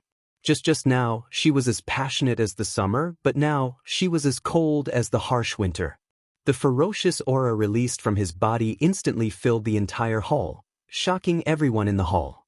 They deeply understood the horror of a Yangshan cultivator at the peak of cultivation. Only Yang Miaozhen remained unmoved, and her indifference revealed a type of resoluteness. Dai Mengfan's heart skipped a beat as if she had seen the shadow of that man. She couldn't help but restrain her momentum, but the atmosphere became more and more solemn. "Junior sister, you have a good temperament. People of our generation shouldn't have too many selfish and distracting thoughts." Yang Miaozhen's misty eyes swept across the people of Qingyang Abbey. No one dared to look her in the eyes, including Jinren Qingyang. Finally, her eyes returned to Dai Mengfen. She smiled and said, "Moreover, that person once taught me that the path of cultivation should be courageous and diligent, not fearing death. Then do you know what the consequences are of being involved with the demon domain in the mortal realm? I've always focused on cultivation and never cared about worldly affairs. Since you're a genius, I'll ask you again. What's your relationship with Li Qingshan?" Yang Miaozhen replied indifferently, "An old friend, and also the father of my child." "Then there's no other way." Dai Mengfen spread her hands and decisively ordered, "Take her down." However, apart from the people of the Qingyang Abbey, there were no other disciples of the myriad sect in the hall. She stared at the Jinren Qingyang covetously. The Jinren Qingyang's back was drenched in sweat as if he was sitting on pins and needles. Dai Mengfen squinted her eyes slightly. "You're also acquainted with Li Qingshan?"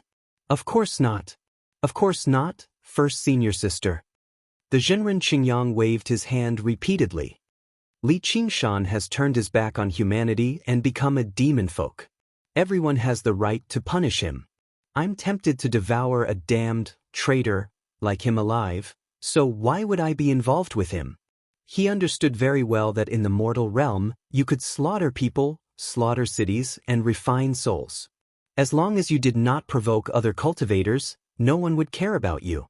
However, if they became involved with the demon domain, even if they were forced or tricked, the desireless heavenly palace would definitely be punished. They would either order the various large sects to hunt them down, or they would directly send down the Luding and Liujia divine generals. Not only would they kill them for good, but they would also destroy their souls so that they would never be able to reincarnate again. As for the cultivators who had fallen to the demon domain, they would be referred to as traitors. They were even more despicable than demon folk themselves. Even if they could not punish them personally, everyone related to them would be dragged into it. In less serious cases, their path of cultivation would be severed, while in more serious cases, they would die and be sent into samsara. As a result, even the current first senior sister, Dai Mengfan, had to work hard to draw a clear line between her and Li Qingshan. Dai Mengfan frowned. "Then why don't you do it? Aren't you a disciple of the myriad sect?" "Yes, master." The Jinren Qingyang accepted the order and made his way towards Yang Miaozhen.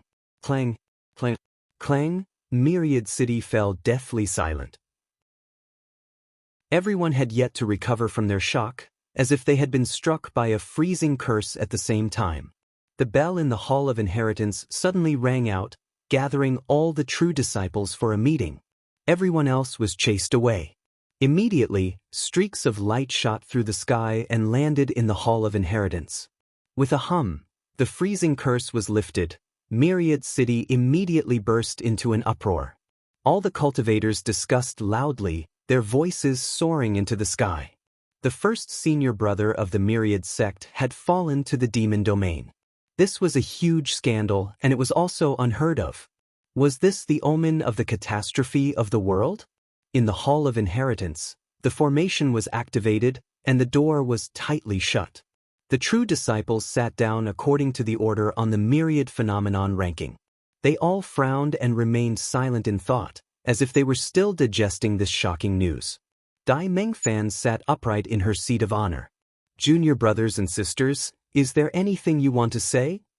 Qingshan would never fall to the demon domain.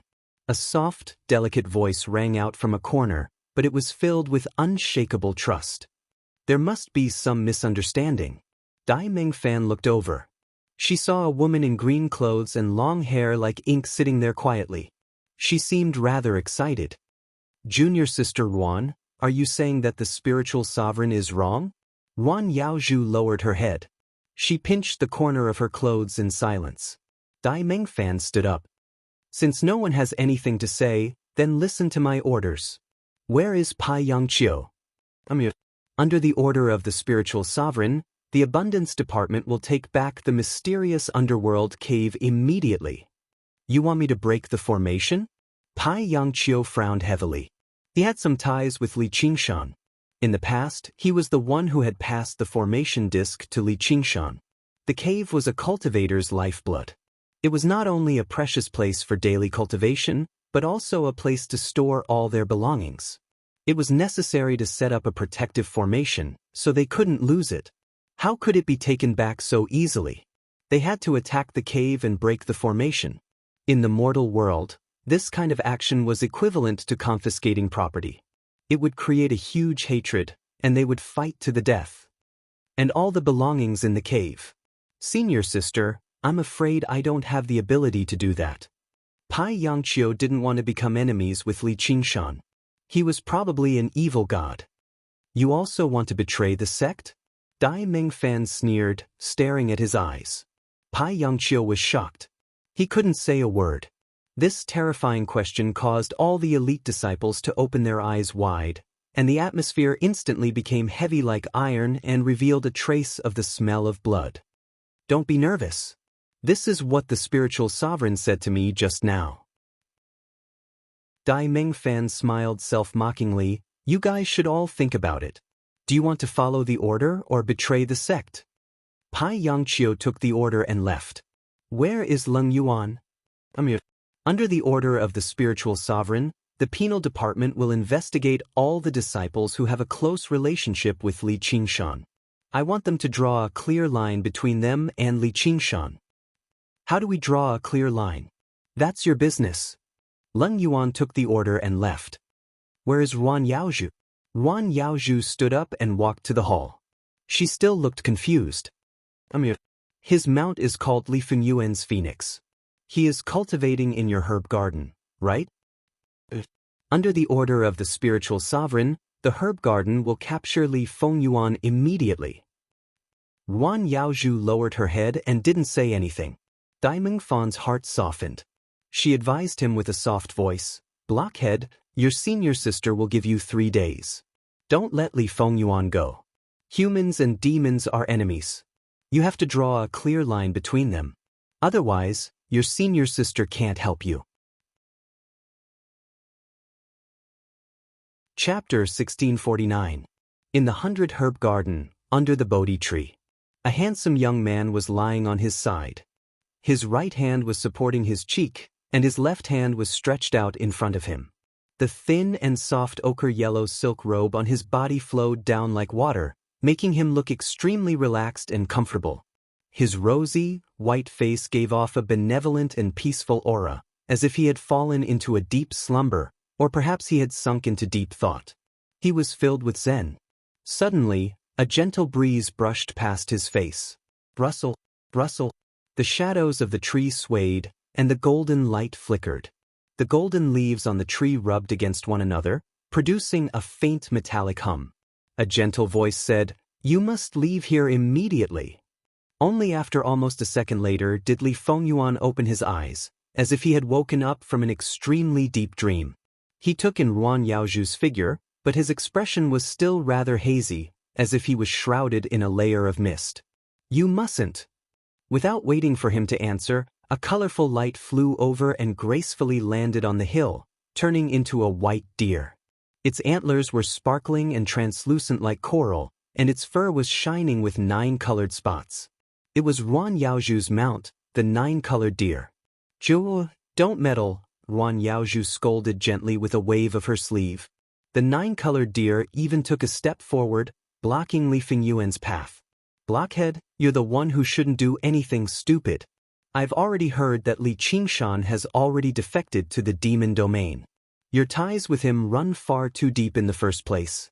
If you let this kid go now, you'll never be able to clear your name. Even expelling him from the sect will be considered a light punishment. His life might even be in danger." She turned to Li Fengyuan and said, "Kid, I quite like you, but your father has always been doing whatever he wants.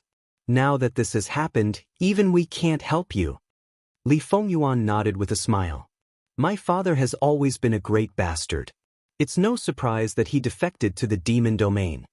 Ruan Yaozhu said, "No, there must be some misunderstanding.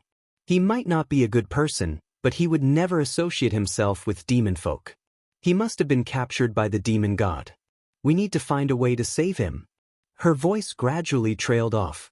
She understood that she definitely did not have the ability to barge into the demon domain to save someone.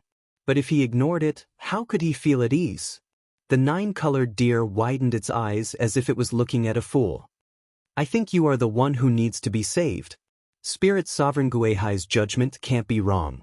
How could there be any misunderstanding? The unfettered tome he cultivates is a demonic art. Back then, he was flirting with the Swanee demon god outside Black Cloud City.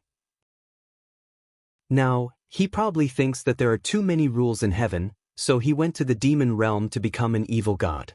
Li Fengyuan laughed and said, "That makes sense. He has always been used to being free." The nine-colored deer nodded approvingly. "I can't tell normally, but you're quite sensible at critical times. Likewise. You are too polite." "Shut up, all of you." Wan Yaozhu's mind was already in a mess. At this moment, she couldn't stand them echoing each other.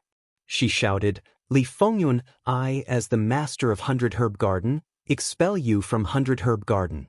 You must leave immediately." "I can't leave." Li Fengyuan shook his head. "If I leave, won't I implicate you? I have my own plans." "You are not allowed to leave." Let me go." The nine-colored deer wanted to stop him, but Wan Yaozhu stepped forward and grabbed her antlers. Tender green vines grew out of her green sleeves and bound her firmly. Li Fengyuan sat up and stretched his arms upwards to stretch his body. "I won't leave." He raised his head again as if he had felt something. He said sternly, "Besides, I can't leave even if I wanted to." The nine-colored deer was still struggling. It looked like it wanted to use its antlers to push Wan Yaozhu. Wan Yaozhu's heart shook when she heard this. She immediately closed her eyes and activated the unfettered tome of nature. In an instant, all the plants within a radius of 50 kilometers became her eyes and ears. She immediately sensed that there was a person hiding in the deep sea near Hundred Herb Garden. She changed her mind and commanded the seaweed nearby to wrap around that person. That person immediately burst out with a sharp sword chi, turning all the seaweed into powder and extinguishing all their vitality. Senior Martial Brother 1. She also immediately recognized the sword chi. Wan Jianfeng cultivated the unfettered tome of sword control.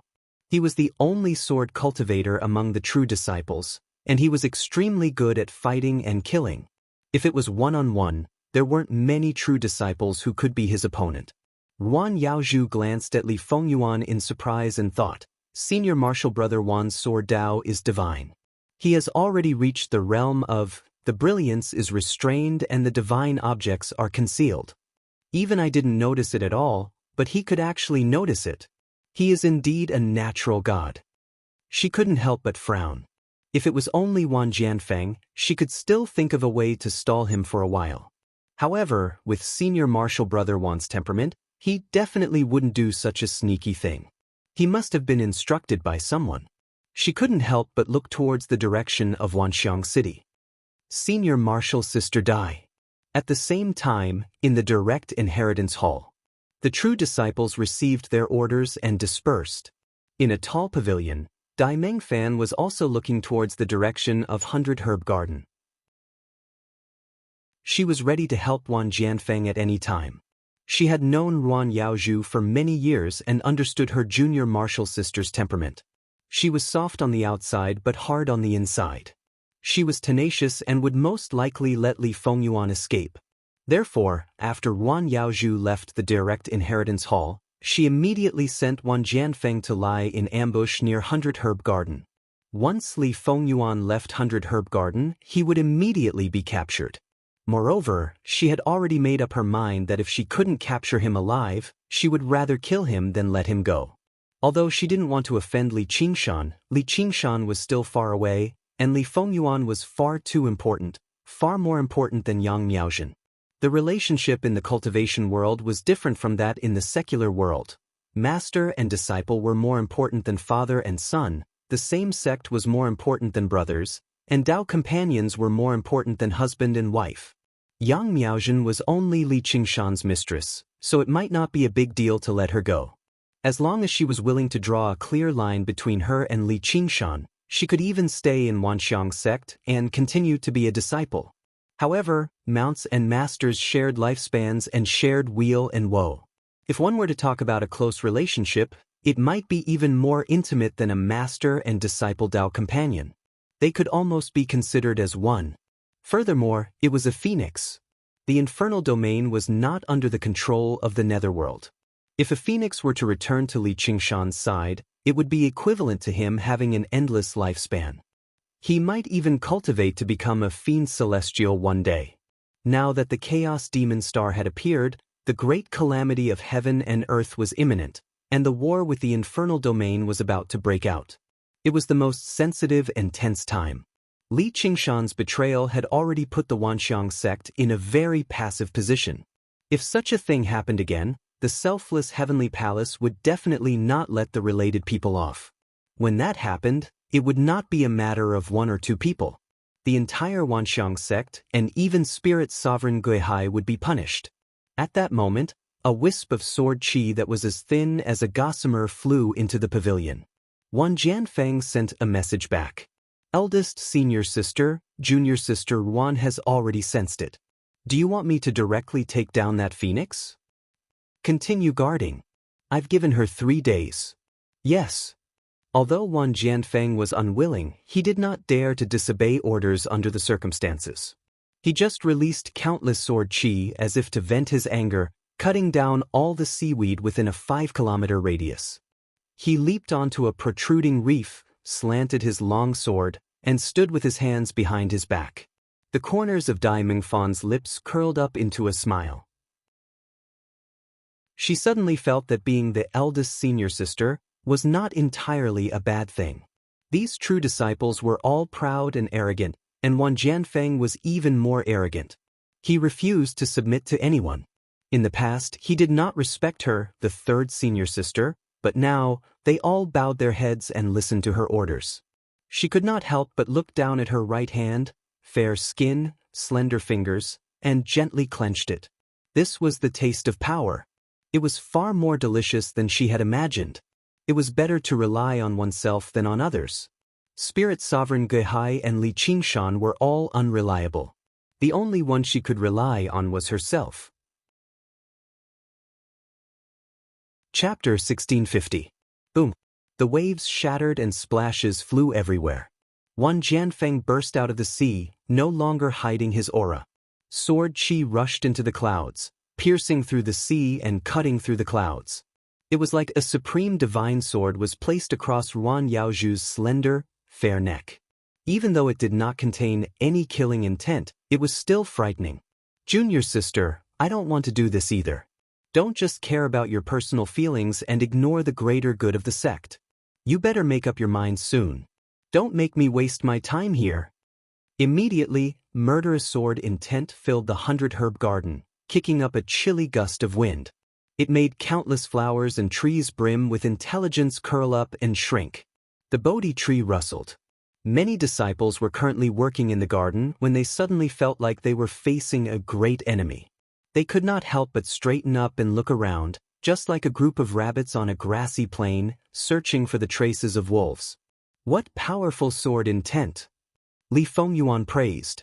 This was the most powerful sword cultivator he had ever seen in his life.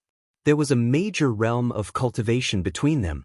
It was definitely not something he could deal with right now. However, he remained the same as before, completely fearless. Even the 9-colored deer secretly admired his courage. This kid really is that guy's son after all. They're both as bold as each other. Wherever the sword pointed, the wind blew and the grass fell. Wan Yaozhu's black hair drifted about. She closed her eyes and furrowed her brows tightly as she murmured, "Personal feelings and the greater good of the sect." These words were like a bolt of lightning, as if someone had exposed her secret with a single sentence. It made her tremble inside. She could not lie to herself and others and say that there was no personal feelings at all in all of this. She was not afraid of Wan Jianfeng's sword, nor was she afraid of Dai Mingfan's identity, but she had to consider the sect's kindness of nurturing her, the friendship of her senior brothers and sisters, and the greater good of purging demons. If Li Qingshan really joined the demon domain, then wouldn't her current actions only boost the arrogance of demon folk? Not only would it humiliate the countless seniors who had sacrificed themselves on the battlefield of the demon domain, but who knew how many more people would die as well? She was different from Dai Mengfan. She was not so obsessed with life. However, she could ignore her personal interests, but she could not ignore the greater good. She was not afraid of death, but she was afraid of harming others. For a moment, she fell into a great struggle and couldn't help but let go of the nine-colored deer. The nine-colored deer gently poked her with its antlers to show its revenge. It proudly said to Li Fengyuan, "Boy, you can't leave now." "I never planned to leave." Li Fengyuan seriously looked at Wan Yaozhu, waiting for her to make a decision, but he wasn't worried about his own safety. He also had a decision to make, about righteousness, about trust, about sacrifice, and about Li Qingshan. "You can leave now." The nine-colored deer glanced at Wan Yaozhu. He knew that it was impossible for her to take the initiative to capture Li Fengyuan, so he could only ask her to leave. "All right." Li Fengyuan immediately stood up. Without the slightest hesitation, he transformed into a magnificent phoenix, let out a long cry, and flapped his wings. However, he did not run away. Instead, he faced Wan Jianfeng, determined to fight. At this moment, Wan Yaozhu suddenly opened her eyes. She had already made up her mind. She raised her hand high into the air, and rings of green light shone from her hand, illuminating the sky like a piece of green jade. Countless profound inscriptions and crisscrossing webs could be vaguely seen within, blocking the sword qi in the air outside the garden. The phoenix bounced back mid-air as well. It could not help but look back at her. It was rather shocked inside. It understood that she had already activated the formation and completely sealed off the 100-herb garden. This was basically equivalent to severing ties with the myriad phenomenon sect, confirming her relationship with Li Qingshan. She would have to shoulder a huge responsibility. At the very least, she would be expelled from the sect. "Since I promised him that I would protect you, I definitely won't go back on my word." Wan Yaozhu raised her head at the sky. "And I believe that he definitely won't degenerate into a demon folk." Li Fengyuan suddenly found it rather difficult to bear, as he understood the origins of the red demon star better than anyone. It was not just degenerating into a demon folk. It was basically a demon among demons, the source of disaster and chaos. Her hopes were destined to fail. "Let me go. You won't be able to protect me." The phoenix paced around in the sky and advised gently, "You don't have to worry for me. I'll be fine." The 100-herb garden was not a dwelling. The lord of the 100-herb garden was only the caretaker, not the owner. The core authority over the formation did not lie in Wan Yaozhu's hands. Instead, it was directly controlled by the spirit sovereign of the sea. And, so what if she possessed the core authority? Could a single formation stop the attacks of the myriad phenomenon sect? Unless she used all the vegetation in the garden as hostages, so that the myriad phenomenon sect would not dare to destroy the formation without good reason, she would completely destroy the 100-herb garden. However, she would rather die than do something like that, so the outcome would not change at all. Once the myriad phenomenon sect took action, he would still struggle to break free. He would just drag her down with him for nothing. However, Wan Yaozhu said, "Whether I can protect him or not depends on him, but whether I can protect him or not depends on me. As long as I can protect him, I'll protect him. As long as I can protect him, I'll protect him." Although the bamboo was delicate, she would rather break than bend. At this moment, the 9-colored deer leaned over and rubbed its head against her gently. "Jioko, don't look at me like that.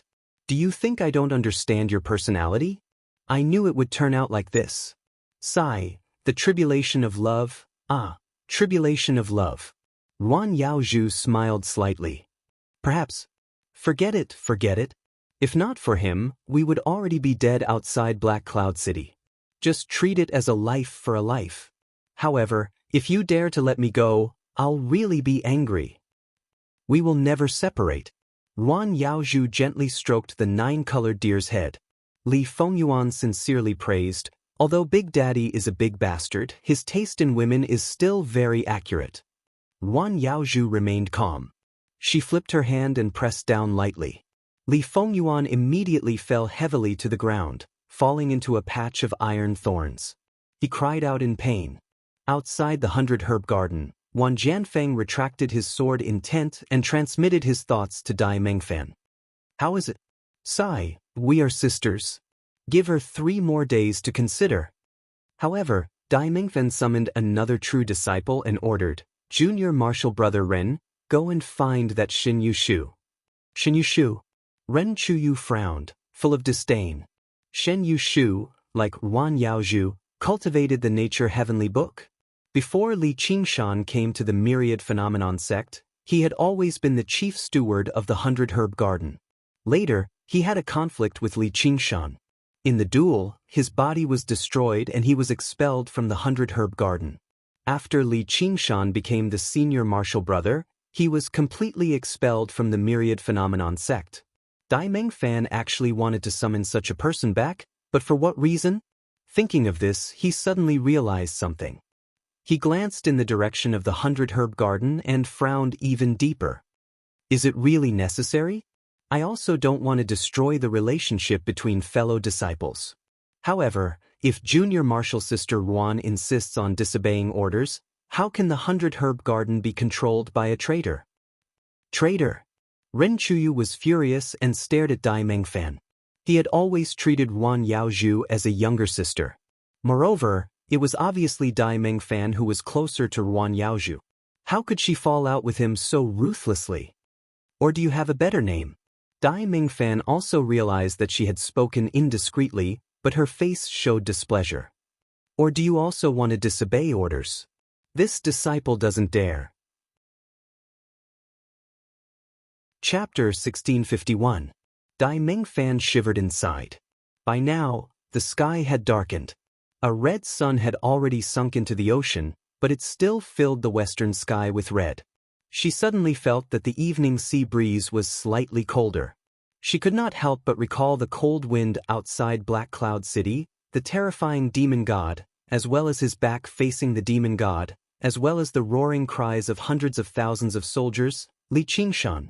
Strangely enough, she had clearly experienced so many soul-stirring events that day, yet they were all blurry. Only this scene was deeply imprinted in her mind. Or rather, it was exactly because this scene was too profound that everything else seemed blurry. Facing Li Qingshan? Stop joking. Dai Mengfan shook her head. The reason why she was bold enough to carry out Spirit Sovereign Guihai's orders was because she had calculated that it was impossible for Li Qingshan to return to the human realm. Otherwise, the desireless heavenly palace would definitely send the Luding and Liujia divine generals to kill him immediately. They might even send a true immortal. Even if Li Qingshan infiltrated Myriad Phenomenon City, the city still had Spirit Sovereign Guihai watching over it. Coupled with the protective formations of the sect, even evil gods would struggle to escape death. Her only chance of meeting him was probably on the battlefield of the demon domain. According to what she knew, the demon folk were retreating on all fronts, giving up large swathes of territory. Countless monks of the Pure Land sect emerged from seclusion to purify the demonic land and reclaim their lost land. With this retreat and advance, a great battle definitely would not erupt in the near future. She had no choice but to be the first senior sister anyway, so instead of fearing the wolves ahead and the tigers behind, she was better off letting go and using this identity to obtain the most resources and become a human immortal as soon as possible. That way, she would have the power to protect herself when the crisis of the world arrived. Even if she ran into Li Qingshan again, she could protect herself at the very least, or even put up a fight. No, forget it. I'd better stay away from him. The image of Li Qingshan facing the demon god appeared in Dai Mengfan's mind again, and she immediately dismissed the idea of fighting him. Human immortals possessed a noble status. Evil gods could not compare to them. How could porcelain go up against a jar? In short, no matter how vicious and evil Li Qingshan was, he was like a caged tiger. He could not even touch a hair on her. Thinking of this, she gradually relaxed. She revealed a proud smile and said disdainfully, you like being a demon folk. In the 100-herb garden, when Li Fengyuan returned to the Bodhi tree, Ruan Yaozhu had already left. The red clouds burned away and the sky darkened. There was no sound in the garden. The wind rustled the grass and trees.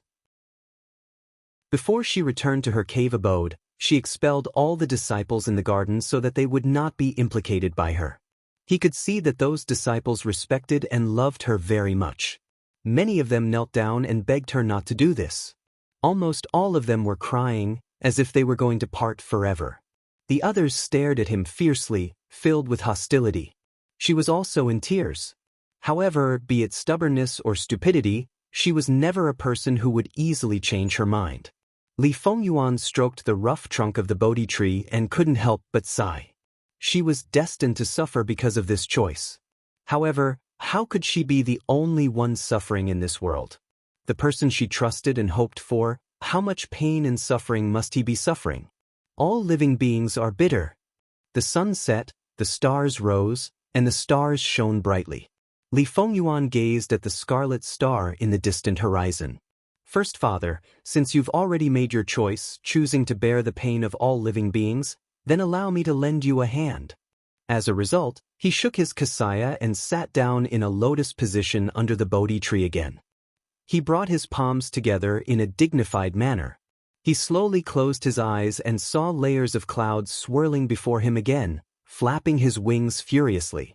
Immediately, the clouds parted to reveal the sun.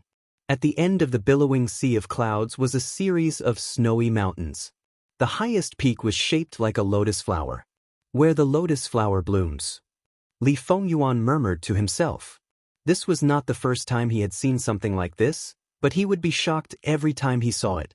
The red sun rose from the east, illuminating the sea of clouds and hovering above the lotus flower. It dyed the snowy mountains golden red, like a golden lotus. The lotus flower became more and more beautiful. As the light changed, it seemed to bloom at all times, shining with brilliant light and auspicious colors. It was extremely resplendent and holy. This scene was not unfamiliar to Li Qingshan. This was the spirited mountain that he had pushed down with his own hands. However, at this moment, for some reason, it was still standing. Li Fengyuan flapped his wings and flew into the sky, leaving a long ravine in the sea of clouds. He came to the top of the spirited mountain. There was a magnificent temple at the peak. It was the famous Tempest Temple on the spirited mountain. Its original name was Nalanda Temple, which meant giving without complaint. Li Fengyuan had always preferred its original name, giving Dharma, delivering all living beings from suffering, never tired of it. Looking down from the clouds, people came and went in the temple. Many monks walked among them. Some were meditating, some were talking about scriptures, and some were practicing magic. Whether it was moving or not, it was a scene of prosperity. There was no sign of depression at all. Li Fengyuan descended from the sky and walked slowly. Occasionally, he would stop to listen to a passage of scripture or seriously admire a wall painting. A peaceful smile gradually appeared on his face. However, from close up, the appearance of these monks was different from ordinary monks. They were basically barefooted like ascetics and their clothes were very old. Many even had long hair and beards. Moreover, none of the monks noticed Li Fengyuan's existence. Even if they looked at him, their gazes would pass through him. Suddenly, heavy footsteps sounded behind him. A black shadow shrouded him. However, Li Fengyuan did not dodge. A bare-chested Vajra wrapped in a dress passed through him, carrying a huge log that required dozens of people to wrap their arms around. It strode towards the Mahavira hall that was under construction not far away. It was like an illusion or a dream. This was the distant past, the origin of Nalanda Temple. Li Fengyuan had been immersed in it all these years, studying the original scriptures, practicing ancient magic, comprehending the laws of meditation. He had received endless revelations.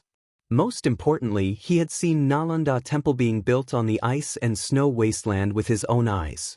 Every brick, every tile, every blade of grass, every tree, every hall, bell tower, pagoda. Everything that had been destroyed by Li Qingshan in the end. Li Fengyuan knew clearly that Spirited Mountain had been pushed down and Nalanda Temple had been destroyed. It would never be rebuilt. Therefore, looking at everything here, he often felt sorrow. It was as if he was looking at a baby, how it was born, how it was crying, how it was curiously looking at the world, how it was running, how it was playing, how it was learning. But he was already dead, long before he was destroyed. Reincarnation of all tribulations, success, residence, destruction, and emptiness. The dust and sand of the universe were no exception. So even the immortal phoenix will grow old one day. You're tuning in to the Passion Pages YouTube channel. We're so grateful for your support, and don't forget to subscribe to join us on this incredible journey through captivating stories. Your generosity through donations truly makes a world of difference, as it's the primary source of revenue that allows me to expand and enhance this channel for you. Thank you from the bottom of my heart for being a part of this adventure.